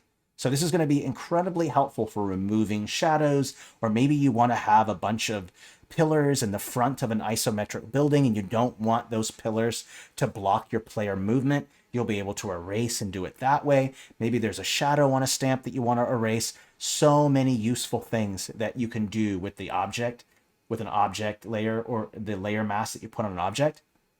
Okay, the other one, someone mentioned, let's go over brush layer real quick so that way you can see how I go about doing that. We'll go ahead and just do this over again. We'll go over here. I'm going to create like just a simple like little building right here like this. Okay, and let's say that I want to be able to paint inside of this layer separately from another layer, right? Let's go ahead and copy and paste this. Let's go to object layer 2. Let's do this. Right here, let's put that one there. Okay, let's go add another layer. We're going to call it a brush layer. Let's just call it interior so that way you can see it. I'm going to make sure that it's below this object layer. Now, when I select interior, this is that brush layer. I right click, add mask layer. I'm going to select the last mask layer. This is when I'm going to visualize the mask, because this is when I use it. And then right here, I'm going to go like this, and I'm going to remove areas in which I don't want my brush to be affecting. So I go like this. I'm going to go ahead and remove. Remember, red is the affected area. And then I go like this, apply. And if I go back to interior right here like this, and I have my brush, let's just go ahead and use this one right here. Notice that when I paint right here, it doesn't show up. But when I start moving over to here, now I can paint. So it works the same way as basically it's like the add mode of the mask tool, but it's not the add mode. It's just whatever layer that you want. So you can paint only certain areas. This would replace like basically a clipping mask fill that then you would paint. Before with 1.0, that's how I did everything. I would just use a shape, I'd fill it with the add mode of the mask tool or a clipping mask, and I'd paint. I don't do that anymore. Now what I do is I'll create a separate brush layer. I'll put it below the stamps, because if I take this brush layer right here and I put it above, see what happens? It goes above that object layer. So whenever I'm doing things like painting an interior, I want to make sure that that layer, that brush layer, is below the object layer, so that way I don't accidentally paint on top of it. So that's kind of important to kind of remember that. So very helpful. Is there any other questions that people have? Let me go check over here. What's the difference between the hard and the soft brushes? Well, the hard brush is going to have like a hard edge to it, while the soft brush is going to have a soft edge to it. So if I go over here to brush, and I go like this with a soft brush, see the difference? If I go with this hard brush, no soft edge. If I go to this round, see, I'll go through let's just go through all of them so you can see. This jitter kind of chalky one right here, like this, like that, cloudy. This is just very helpful for what I find. What these brushes, these special brushes are going to do is it's going to make it easier for you to blend your textures. Like before, you would have to layer texture after texture after texture to kind of get them to layer properly. With these new brush options right here, these new brushes, blending should be much, much more easier. And you'll be able to kind of blend your textures a little bit easier using these. Because before, I found that texturing was, doable. It was just many, many brush strokes to kind of get the various textures to blend properly. These brushes are going to make that so much more easier. Another great question by Fu. Do stamps with clip masks built in, when I have them built in, the nearest brush layer below, and there's no foreground layer? I think, let's just go ahead and copy and paste this. And I think we went over this earlier, but I do believe that when you do add a clip mask to the fill, let's go fill, and we'll go to clip mask. Let's just go ahead and identify where that's going to be. So if I'm on this object layer and I have a brush, it seems to show up on, there you go. See, it doesn't show up. The clip mask doesn't even seem to work at all, in my opinion. Let's go ahead and change the texture, and we'll try it out here. Doesn't show up on the land, doesn't show up on the interior. Oh, there we go. Okay. Now that's interesting. I was not aware of that. Now that's interesting. So if it's on this interior layer mask, is that because I copied that? Let me go over here real quick, and we'll go ahead and verify that real quick. Layer mask. Nope. Interesting. Okay. I was not aware of that. Interior. So it does look like you can paint. I wonder if that's a bug. That doesn't seem right. Let me collect this one again. Is the fill? Yeah, there's no fill on this one. That might be a bug. I'll go ahead and report that to the devs and see if that's the intended behavior. But it does seem like Object layer. Okay. Actually, I don't actually understand this behavior. So I'll go to a dev and see if I can figure out what exactly that's supposed to do. But, that's interesting.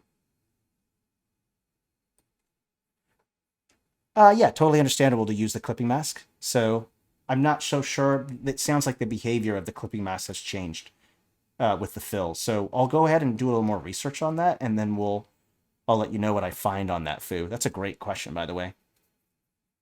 Any other questions that people have? Feel free to ask as many questions as you want about the editor. I'll go ahead and refresh this, actually. Get a fresh page. Don't save here. That's a good question. I don't know. I really want to ask the developers because I actually don't know. It kind of confused me a little bit, actually, with that, because I thought that I thought that they were going to remove clipping mask fills altogether. So the fact that it's there kind of confuses me. Maybe I misunderstood what the devs were telling me. Okay, Darren Ellis Reels. So let's take a look here. Cool. Oh, you can do that? If you click on the layer options, you can choose to have it go to either the closest brush layer, or you can change it to the erase mode so it only affects the current layer. Oh, that's interesting. Okay, I was not aware of that. Wow. So many things that I didn't even know about. It just got released. Okay, any other questions people have? Feel free to ask. Can the brush be moved like the land tool allowed before? That's a good question. I don't think so, but let's test that out. It's a good question. Let's go with, let's just choose a color. I don't think so. Yeah, it doesn't look like you can, but I'll check the options here. No, I don't see it. Unless I misunderstood the question, but I don't think so. I don't think you can. That would be awesome. Oh, you mean with the mask? Specifically the mask tool? Oh, let's go find that out. Maybe I misunderstood the question. Let's go ahead and create new map. Let's go with Fantasy World. The ability to move land. I think that should still be there. Give me a second. Let me double check to verify that. Oh, cool. All these questions. I'm loving it. Figured I'd miss some bunch of stuff because there's just so much. Okay, yeah, let's find out. Let's move this like that. Oh, I don't see that option anymore. There used to be a little button for that, but I do not. Oh, here we go. There it is right there. Move area. There we go. Cool. Yeah. So when you have that land that selected, you go over here to land tool right here like this. You select it, and then you'll be able to move it. So that hasn't changed. So it does look like that option is still there. But what I would love to see is also a rotate option, like being able to like do just like you do in the editor. You can use shortcut keys to rotate stamps. I want that same option as well for land. Just go to apply, and it should keep all the mask effects and everything as well.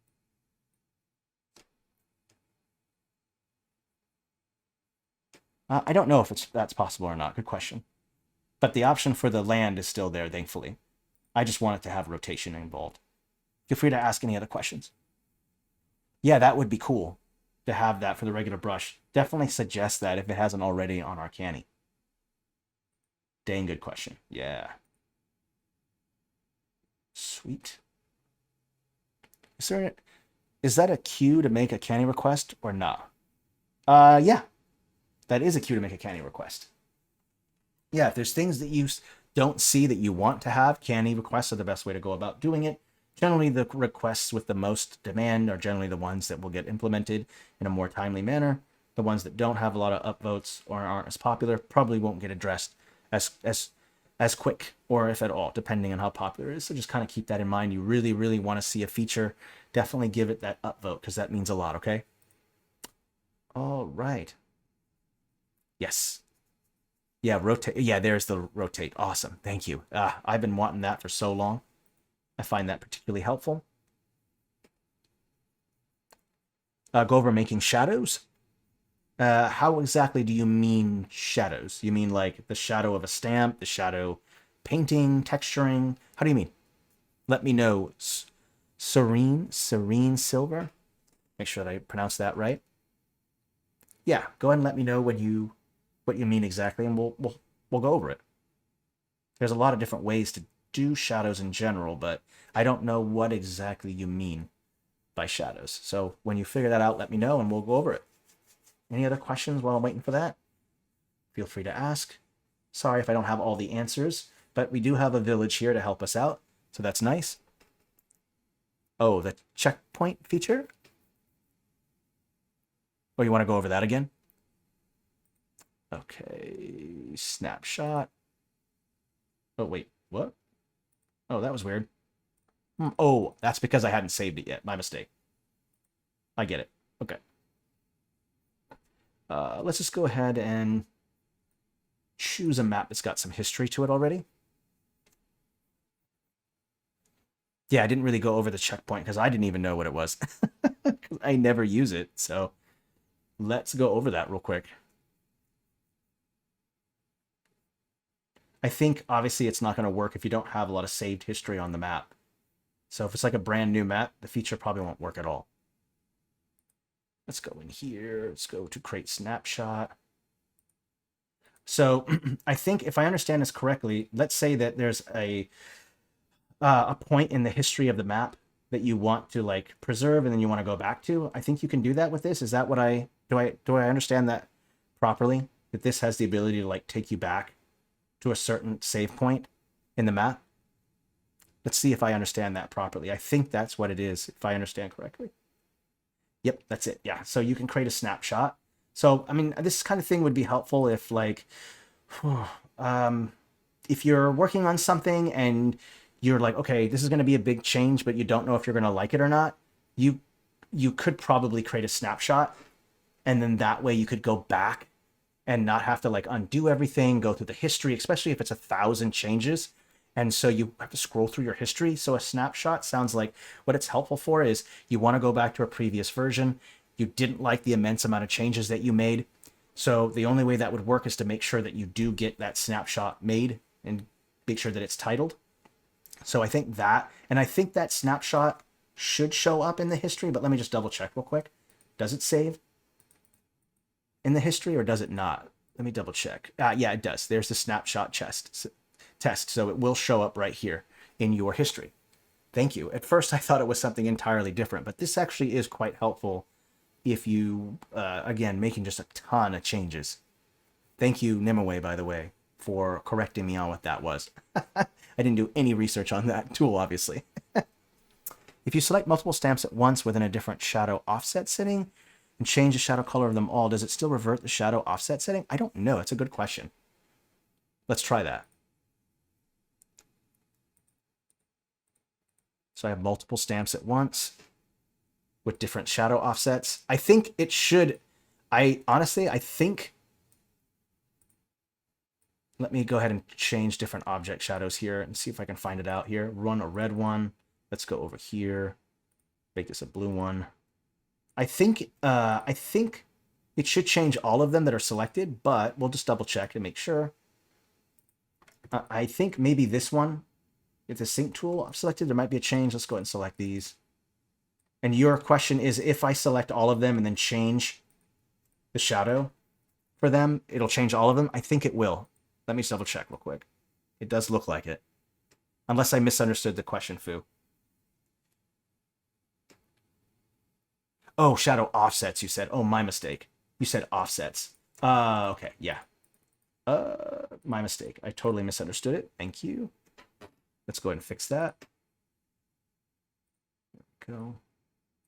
Let's change that offset. Let's go one all the way over to here. Put another one over here. Make it white. Intensity, change it over to here. This one. Thank you, by the way. Okay, blue one, and let's have this one going this way. Okay, now if I select all of them, and I try to change the color, let's find out. It looks like it does revert.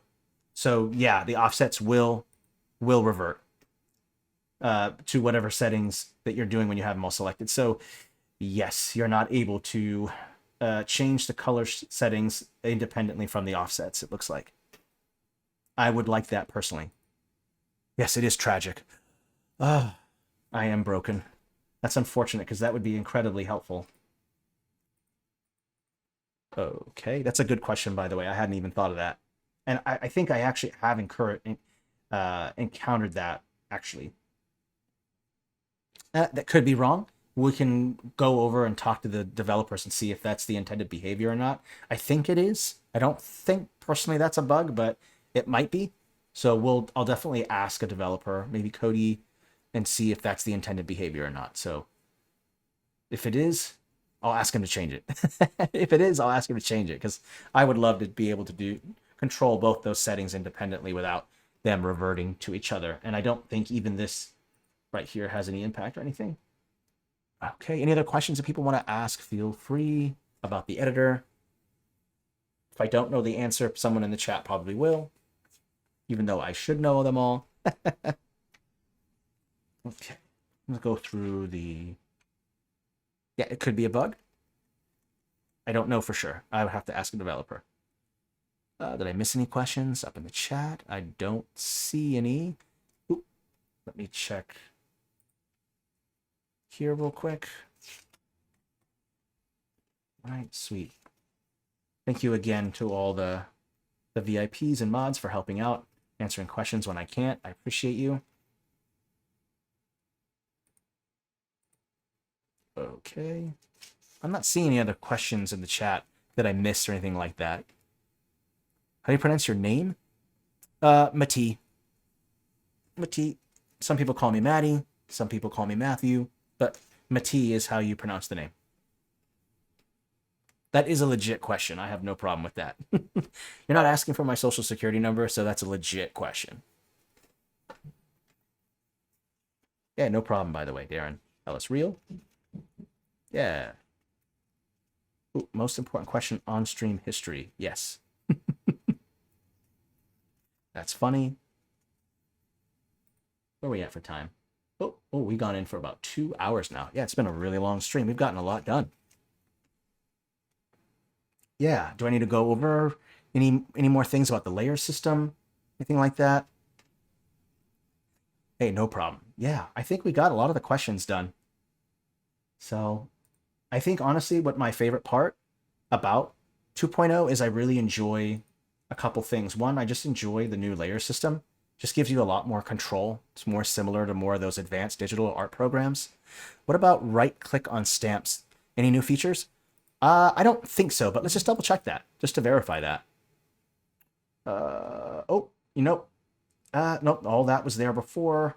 Oh, you can move to object layers, it looks like. So let's create a couple object layers. Let's go object layer 3, object layer 4, object layer 5.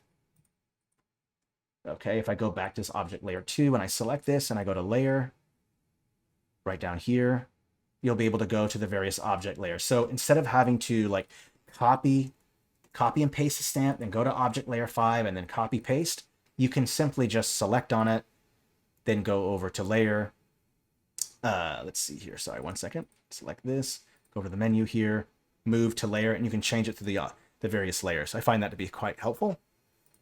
And grouping is completely moved. Grouping? Why would you? Oh, grouping? I think there has to be a group for that to work. Let me just select these real quick. Hamburger menu, select, go group. Oh, create group. There it is. Okay. Yeah, so you have your groups here. Okay. Any other questions that people have? Feel free to ask. Yeah, option. I honestly, for a while there, sometimes I don't even use multiple object layers because for me personally, when I have like 1,000 layers in this right panel, I get a little confused. So, it depends. Some of you might work better with a ton of layers here. Some of you might prefer to have one object layer with multiple groups within that layer so that way you don't have to shift through the various layers. It just depends. Everyone does things a bit different. The question worry is that not too artsy user. How lost am I going to be with all these new options? You know what? That can be, it's understandable when there are a lot of options with a tool. This is something that turned me off with Photoshop was, and I still use it, but what turned me off with it is that there was just so many endless amount of options that it fried my brain, and so when I switched over to Inkarnate, I found that like Inkarnate obviously still has the same kind of a lot of the same similar things to Photoshop, but just not as many options. So just switching over to Photoshop, I find that Inkarnate is just so much more simplistic. So now if you don't have any art skills whatsoever, I think just about any art program is going to seem intimidating because you just don't have a familiarity with the tool. There's a learning curve. But also know that if you don't know how to do things, don't be afraid to ask either in stream or in our Discord server. Just ping a mentor or myself and we'll gladly help you with how the tool operates. Don't forget, there's going to be a whole bunch of shorter clips and shorts with all the tools. Every single tool will have a video. We'll have a brief tool overview video, a brief one, not like this one. There's going to be a lot of different video content popping up soon. So if you have, you don't know how to navigate or do certain things, you can also check that YouTube channel when those videos get added. Okay, there's a lot more here. Okay, so any questions here? Any new features in the stamp catalog itself? Great question. That's a great idea. Let's go into the catalog here. So the major changes that I think in the catalog are mostly to this left toolbar right here. So you'll see, I think this is probably the only newest thing. There's some things in here like you can switch over to tags if you prefer to search for things with tags instead of using traditional packs. Yeah, I do love the new changes, by the way, First Chatter as well. They're great, especially that layer system. But you'll see here the navigator. You can even turn the navigator off if you just want to see it by itself. So that's kind of helpful. You can switch between packs, between tags. When it comes to packs, if you want to see all the stamps within a style, just click the Inkarnate tag.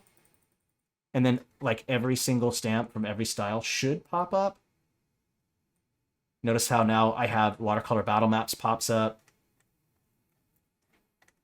So just know that when you do have the Inkarnate tab selected, it might run a little slow at first because it's trying to load all the stamps from all the styles.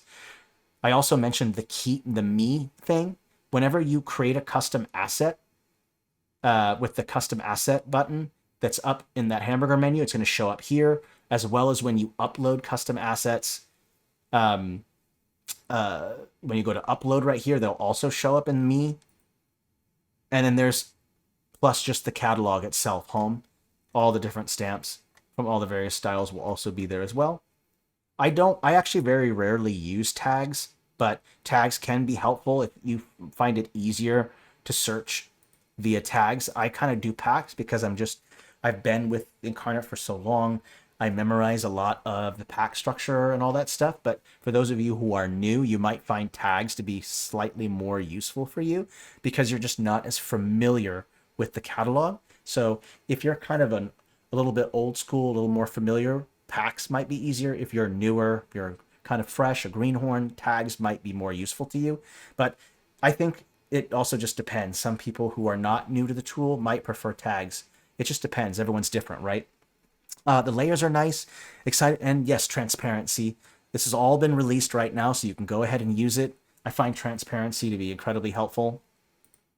Keep asking any more questions that you have. I don't mind. I'll stick around for a little bit longer. Tags. Can you sort by style? Collapse, expand all, terrain. I think the tags work by what style you have selected. So right now I have Fantasy Battle Map selected, and then the tags that show up seem to be within that style. No, it's across styles. I don't know if you can do it individually. That's a great question. Let's find out. That's a great question. All tags? Let me see here. I thought originally that whatever style selected, but it looks like the tags go across all styles. I wonder if there's a way to isolate to where you can add a filter just for it. Is there a filter for it? Add filter. Pack. There we go. Oh, not pack. Is it style? Style. There we go. Let's do Fantasy Battle Maps. There we go. So yes, it is a filter. It's right here. Add filter. And you'll see the various types of filters. You can even do with an individual pack or a style. So that's the best way to go about doing that. I would just click filter, style, choose that style, sci-fi battle maps. Notice that only sci-fi shows up. So you could do it that way instead of having to scroll through an endless amount of tags from all the different styles. So that should allow you to isolate. That's helpful. Keep asking questions. I'm learning things too. I very rarely, because I'm so familiar with the pack structures, I very rarely use these filters myself, but that might not be the case for all of you. You might not be as familiar, or you just like to do it differently and you want to search for things in a different way. Yeah, if you have any questions, please let me know. Yes, definitely under filters. Great. Thank you, by the way, Fu. Thank you, Musical Road. Thank you to everyone who answered that question in the chat. Appreciate you.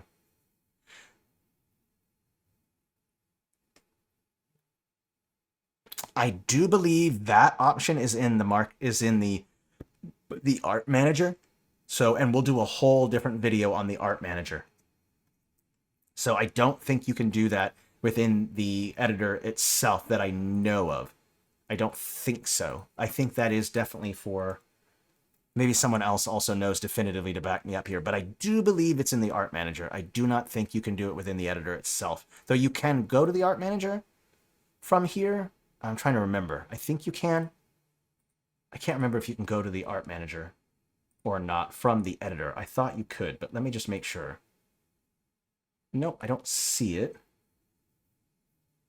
Nope, I don't see the art manager. Let me check in here. Nope, I don't see the art manager. I just wanted to verify. Yep, I didn't think so. I didn't think you could, but I just wanted to double check. I think you can go from the art manager to the editor, but not the reverse. Oh, I see a first-time chatter.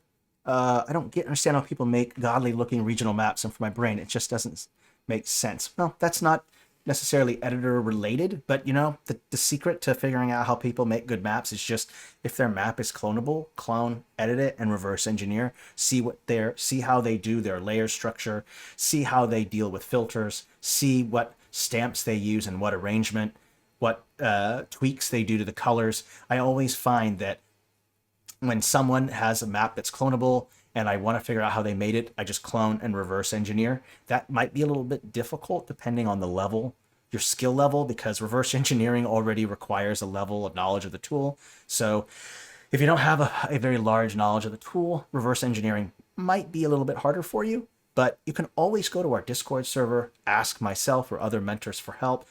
We have an incredible community, always willing to answer any questions that you have. But like Bitter Dan says, practice, practice, practice. That's how you get better. Did you already cover the new random flip and random angle by increments option? I don't think that I did, naughty me. Let me see if I can find that. Is it this one right here? Random rotation. Is it this one? Let me just make sure that I have it right. Random flip. Random flip. Oh, I don't see a random flip. I see this. I see under more options. Is it? Okay, let's double check here. Kind of thought it would be closer to there. Ah, there we go. Randomize angle. Here it is. Just like you've got these represent angles. So 15 degrees, 30 degrees. So you can do that, randomize the angle, and you can random the flip as well. So that means when you're placing the stamp, it will randomize whether it's flipped vertically or horizontally. Also very, very helpful. I actually don't ever use these myself. I actually don't use these, but I can think of a couple of use cases where that would be great. Okay, yeah, that's awesome. Yeah, I like that. That's a really good, and I didn't show that when I showed that in the stamp tool. So thank you for covering that. Let me see if there's anything else that I missed here. Okay, I don't see any other questions at the moment. Thank you, Musical Rogue, by the way, for pointing the way. How about shadow by layer? Oh, yeah. Let's go ahead and create a new map for that, because there's just this map is so, this quote-unquote map. How about layer shadow? How do you mean exactly? Yes, Vinny, I do agree with you. Vinny Bomboot. I do find that Fantasy Regional is the most difficult, at least for me at least. And the only reason why is because you're dealing with multiple dimensions. Like with your top-down battle maps, it's just kind of an orthographic, kind of one perspective. But with Fantasy Regional, they're more pseudo isometric, and so they're a little bit harder. I think when you're dealing with multiple faces like that, it becomes a little bit more harder. You know, it's the 2D versus 3D thing, like Darren Ellis Reel is saying. It's exactly correct. The 2D is just easier. The 3D is just a little bit more difficult. And we'll definitely do more videos and more live streams on Fantasy Regional. We have a ton of them already on the YouTube channel, so definitely go check that out. And I think someone did ask about the shadow layer, and I didn't quite fully understand that. The old shadow used to have a layer setting, and that has changed based on the new layer system. Oh, I think we went over this, but and I could misunderstand, but let's just go real quick into it.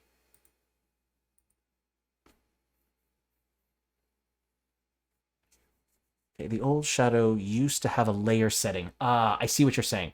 Okay, yeah, let's place it down here. I mean, you can control the layer setting independently. Like, let's say that you wanted to have the layer is independent on each object layer. So I think here you'll see, let me see here real quick.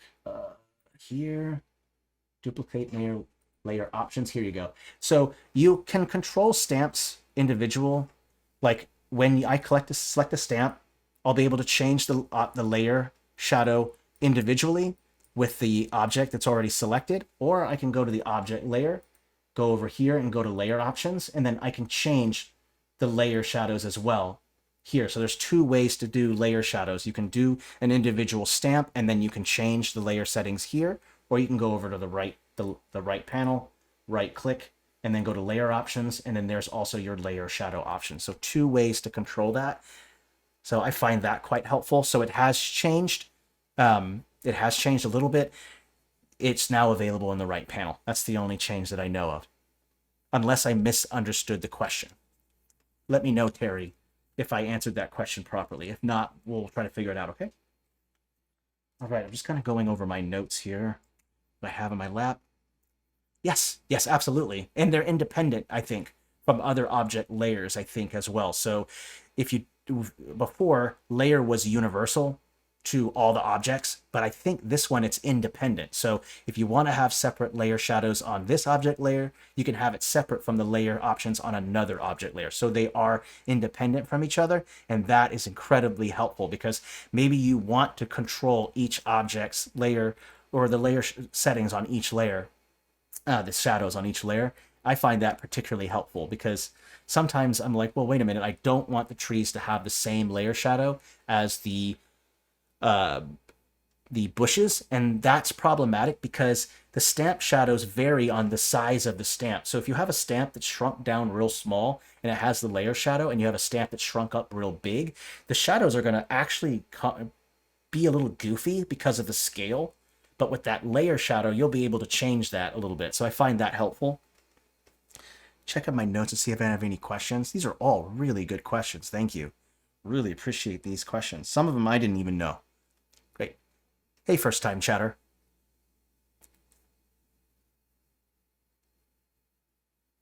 Hey, thank you, first time chatter. Glad that you're enjoying. Yeah, 2.0 is just chef's kiss. There's so much more control. And it's still I would still say that it's actually still user friendly overall, even for a new user. You just focus on the simplistic parts of the tools, like just focus on the left toolbar. Don't worry about the top toolbar because some of the same options that are up there are also in the right toolbar. So I think when you see these options, it can get kind of confusing. If you're a new user, don't get confused because a lot of the options are similar. They're available in the top toolbar. So when you look here and you say, well, wait a minute, I've got all these options here. Well, actually, the one at the top are the same options that are here in the left toolbar. So it's easy to get confused when you have a lot of options. But the truth is that that you don't have to use every single option, right? And some of the tools that are at the top are also the same that are on the left toolbar. So you should be able to jump into it without too much confusion. But of course, if you do struggle with it and you need help, again, we'll add those YouTube videos with clips and shorts. And also you can always reach out to a mentor to ask for help. We're always glad to help. I have no problems with answering questions, provided that I know them. I got caught off guard a little bit with a couple of them. And honestly, it felt nice. I don't mind making mistakes because I learned something new, and then I can share that with the rest of you. Okay. All right. Mentors like mentoring. It's what we do. We mentor. Yeah. Thanks, Bitter Dan. I don't know the answer to this question, but I'm just going to give you an answer anyway. Oh, I see another question here. Could you port them over to Inkarnate? I don't think you can port over a dungeon draft map over to Inkarnate, but what you can do is you can import it as like a custom stamp and then place it on the editor and then just put stamps on top of that. So think of it as like tracing. But I don't think you can port a Wonder Draft map like with all the different options and stuff in it. I don't think you can do that. But again, you can trace. That might make it easier. Fake it till you make it. Is there a way to merge two brush layers?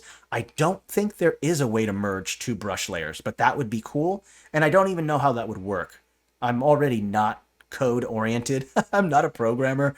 I look at code and I literally go off into space. I have no idea what's going on. But I don't think you can merge brush layers as far as I can tell. Okay. All right. Keep asking questions. I don't mind, though that would be cool. All right. Yeah. Keep asking questions. I'm going over notes to make sure there's anything I missed in the chat. Can you group or link layers together? That I know of, no. I don't think so. Same thing with the brush layers. You can't merge brush layers. You can't merge object layers. But why don't I create two object layers and just to verify that, because I've already been caught off guard a couple times. So let's make sure that I have that right so I don't goof that up. 1 second here. It doesn't look like you can select two layers at once. I'm using like the shift key. So you can't even select multiple layers. So I don't think that's an option. Yeah. If it was, you would be able to select multiple layers at once. And I don't see that. So you can't do that. How does flatten a brush layer work in the right-hand menu? How does it work? Oh, good question. I don't know. Let's take a look here. Let's go ahead and select an object here. Go in here to object layer, flatten. Oh, there you go. And it should flatten it. See how I can't select it anymore? It just flattened it to that layer. Okay. You're right. I absolutely do need a resident dev in this stream. I would love to actually have some official moderators with some dev skill, honestly. But I also love our VIPs like Becca, Alice, and Nimaway. So thank you, all of you, for helping me out. Nope, doesn't look like you can. I went down to the next same layer. Yep, that's what it looks like. Okay. Yeah, if you select every stamp, yeah, I think so. Okay, flattening a whole layer will flatten everything. Yep. Yep, I see that where it says flattened right here. There's that flattened right there. Yep, exactly. Perfect. And it turns into a brush layer, obviously, since you've deleted all the objects. Or not deleted, you flattened them, so it becomes an official brush layer.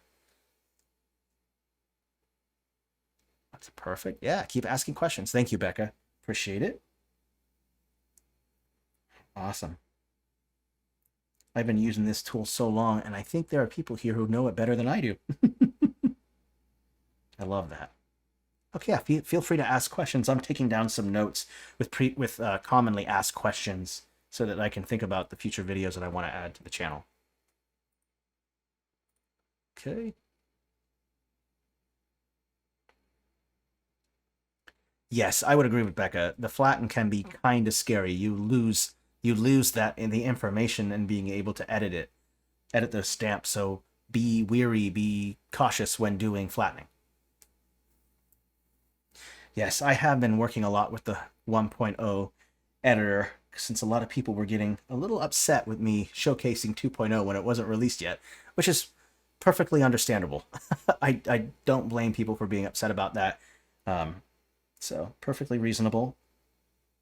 I actually just have less experience with the 2.0 editor, but I'm using it now for every map, obviously, that I'll be making. So excited about that. This update is so awesome. Absolutely loving it. Okay. Yeah, it's a great update. Can you copy and paste a brush layer? Yeah, absolutely. You can duplicate. You should be able to duplicate a layer, but you can't move it around. Like if I go to this flattened layer right here, it's a brush layer. It says duplicate right here. So you can do that. And the duplicate, just to remember, whenever you duplicate a layer or add a new layer, the layer is going to show up above the selected layer. So if I had flattened layer here and I go to add a new layer, filter layer, it shows up right above that filter layer. Choose the filter. There you go. And see how it shows up right above, just like that. Okay. Let's see these other questions here. Yes, you should too. But just remember that for that to work, let's say that you do want to copy a brush layer. The thing with that, I do believe, is that you would want to make sure that your walls are above that brush layer because you'll paint above the walls. So if you have an object layer called walls and you want to paint the interior of a building, make sure that that paint layer, that brush layer, is below the wall stamps and the interior and all of that stuff. Otherwise, you'll be painting right over it. So it's kind of important to make sure that you do that. But you cannot move them. You can duplicate them, but you cannot move the masks and things like that. Okay. Yes, thank you, Spacetime. Yep. Yeah, that I know of, no. Okay. Yeah, keep asking questions. We'll get as many as we can in there. Cool. I'm loving all these questions. This is great stuff.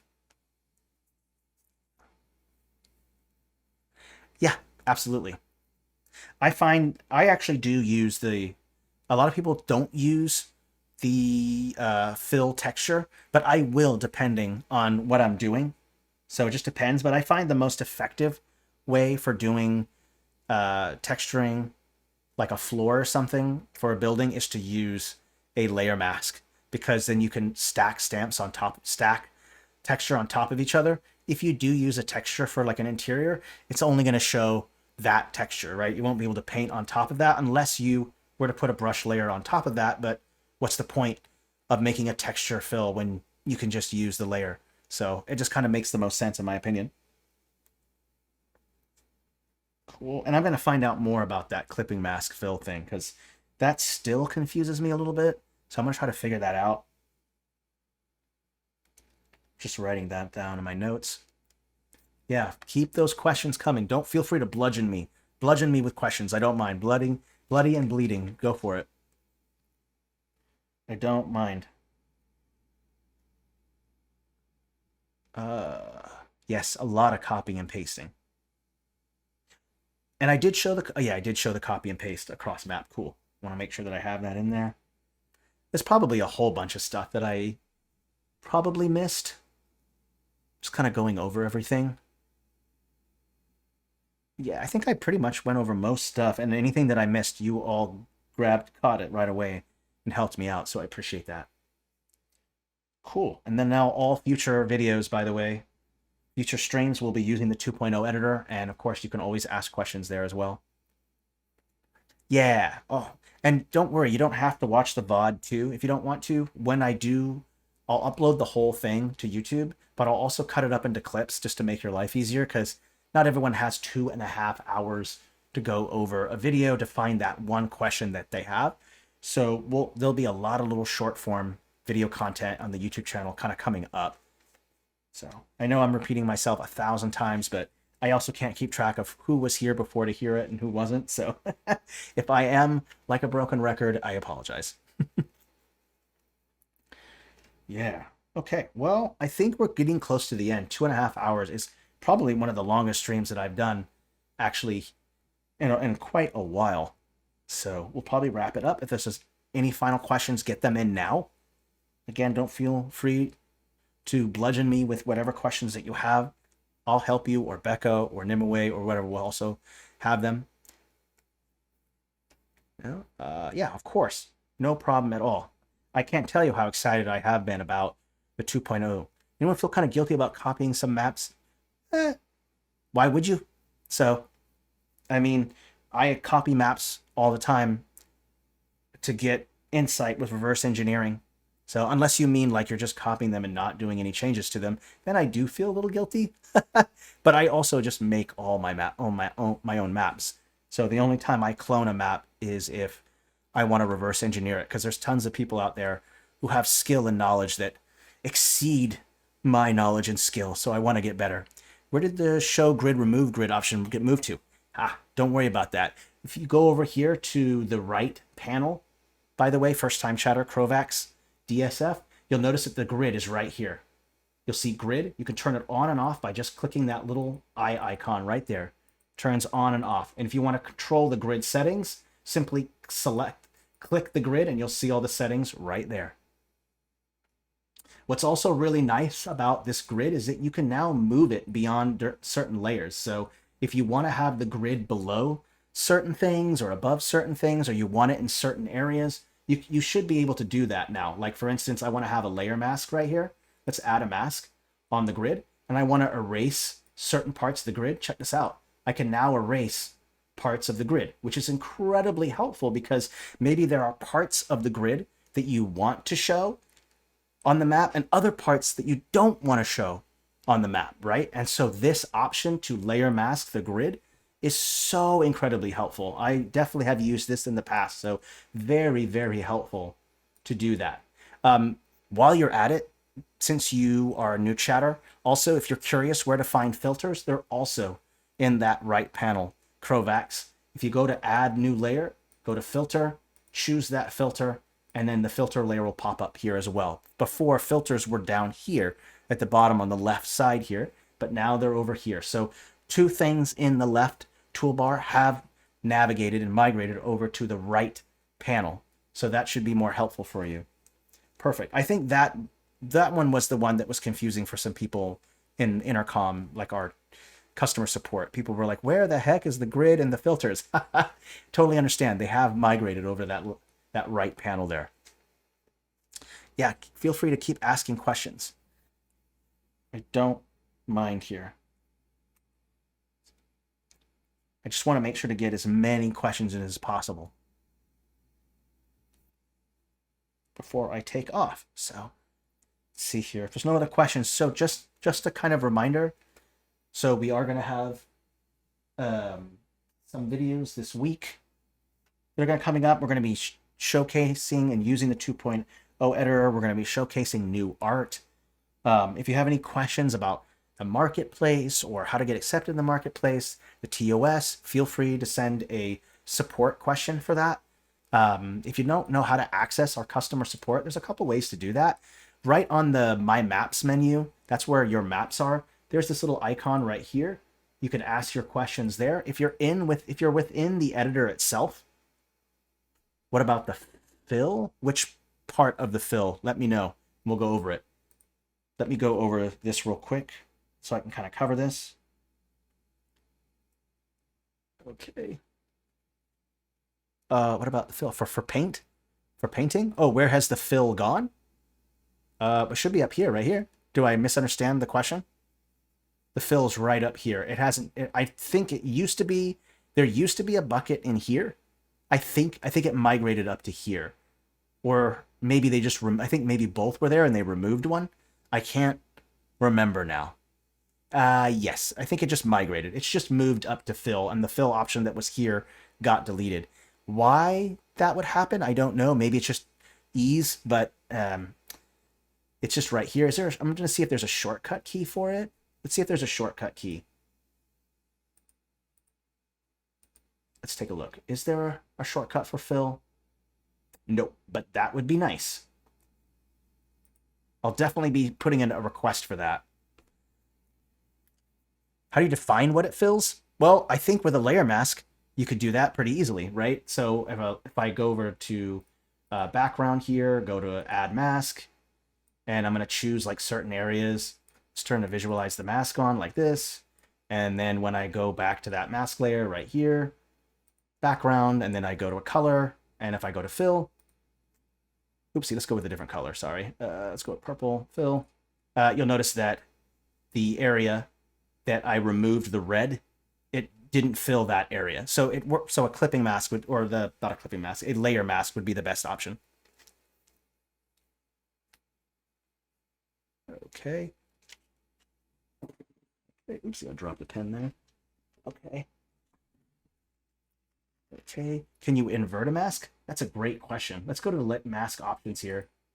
Copy mask. Oh, you can copy a mask to a different layer, which is incredibly helpful, by the way. We were talking about just copying and pasting that, but it looks like you can copy it to a layer as well. I didn't even know that. So that's very helpful. Before, someone was saying you could just copy, just duplicate the background itself. You might not even need to do that. You can just select the layer itself and then just move it to a particular layer, which is pretty helpful.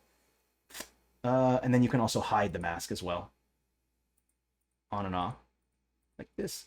But that is the way on how you would fine tune like where the fill would happen. So if you wanted to fill certain areas with a texture, just add that layer mask and then remove the areas in which you don't want the fill to affect that layer, okay? So that would be the best way to go about doing it. I'm sure there's a ton of use cases for that as well. And if I can come up with some, I will, and we'll turn that into a video. Feel free to keep asking questions. We'll probably just go for about 10-15 more minutes. These are great questions. I'm loving this stuff. Okay, yeah, keep asking. I feel like I just leveled up. Never in my maps have I ever used mask tools. I get it now. Whoa. Yes, you know, I'll be honest with you. When I first started using Photoshop, I was so confused about layer masks. So I totally understand. I was so confused. It took me several weeks to finally like fully understand it, Deadworks. So I totally understand that. So it drove me crazy. Would be cool, nice to transform a brush layer to a mask layer. Uh, well, I mean, I don't know how that would work because a layer mask would only work without another layer to work with. Like you can't make a layer mask on top of nothing. So you would need to have another layer like an object or a brush layer to put the layer mask on to interact with. I'm not sure how a layer mask would work without a layer that it's attached to, if that makes any sense. Krasinyatova. Krasinyatova, great name. Love that. I think if I understand it properly. Okay. Cool. Just kind of going over the chat, looking for any questions that I missed.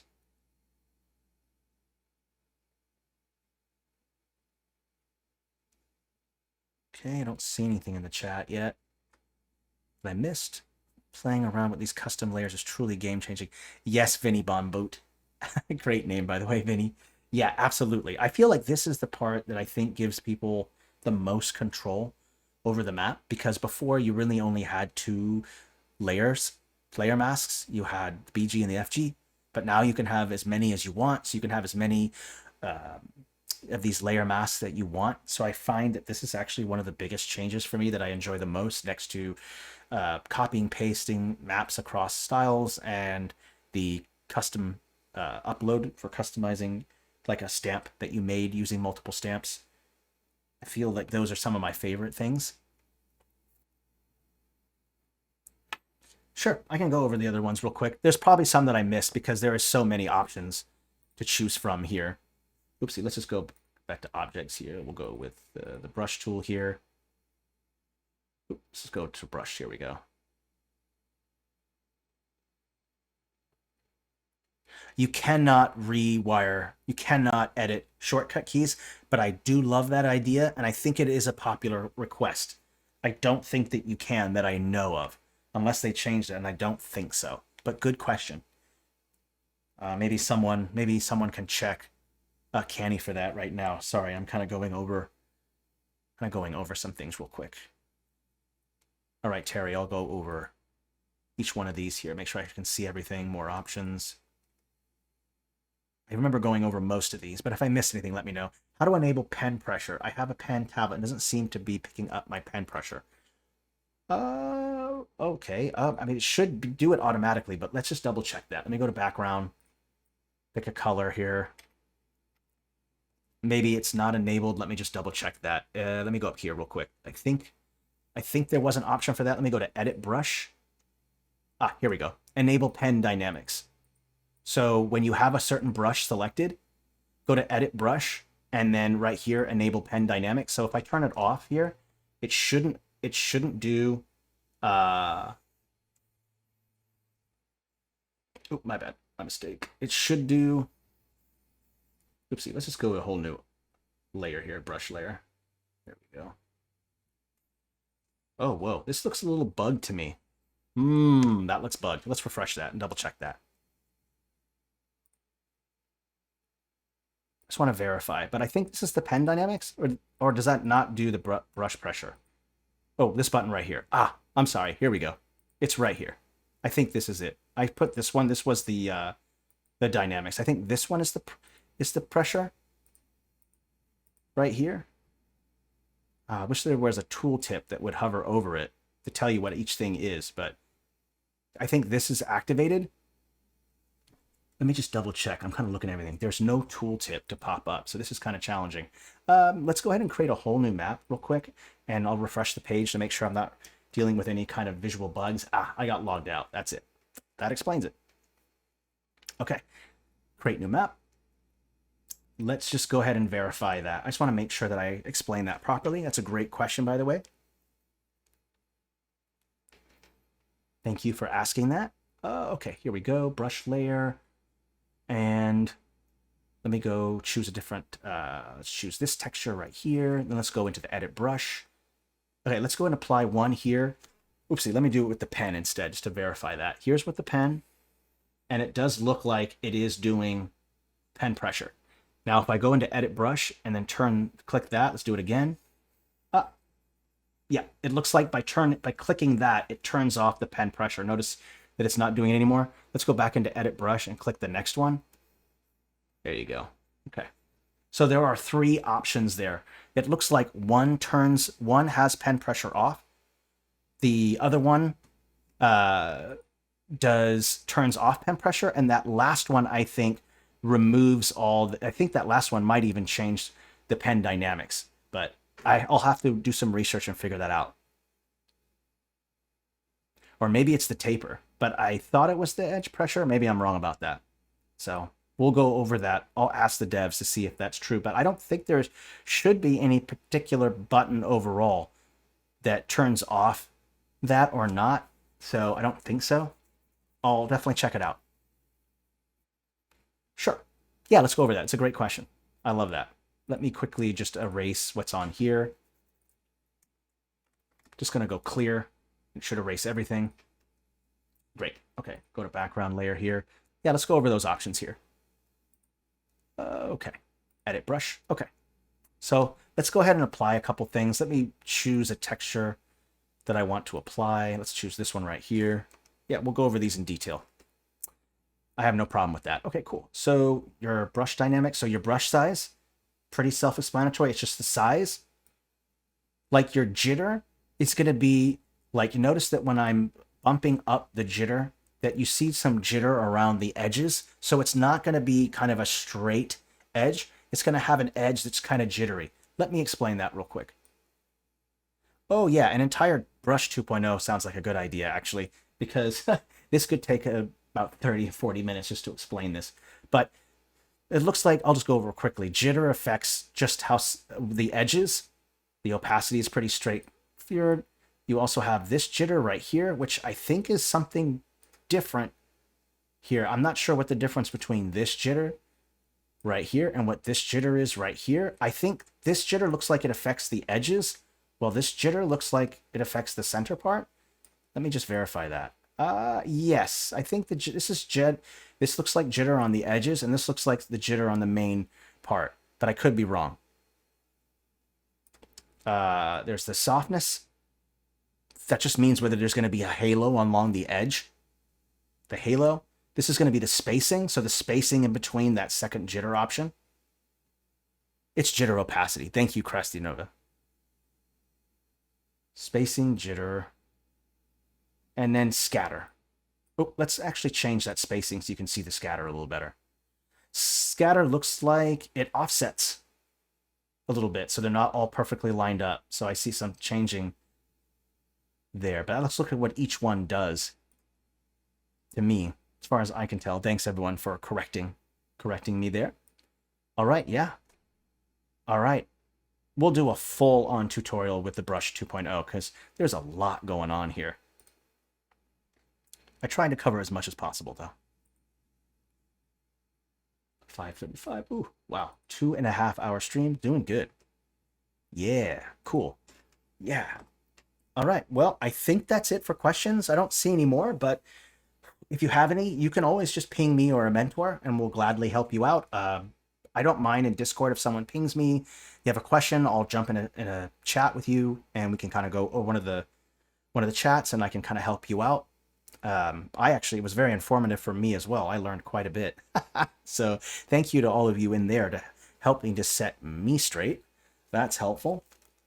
Awesome. Okay. Well, all right. Thank you, everyone. I appreciate it. And we'll be sure to have a lot more streams, and I'll make sure to have a lot of short form content too, so you don't have to navigate through a 2.5 hour stream, okay? Please stay safe and healthy, and merry map making, everyone. I'll see you very, very soon. If not, definitely on Wednesday for our next live stream. Take care, everyone. Bye.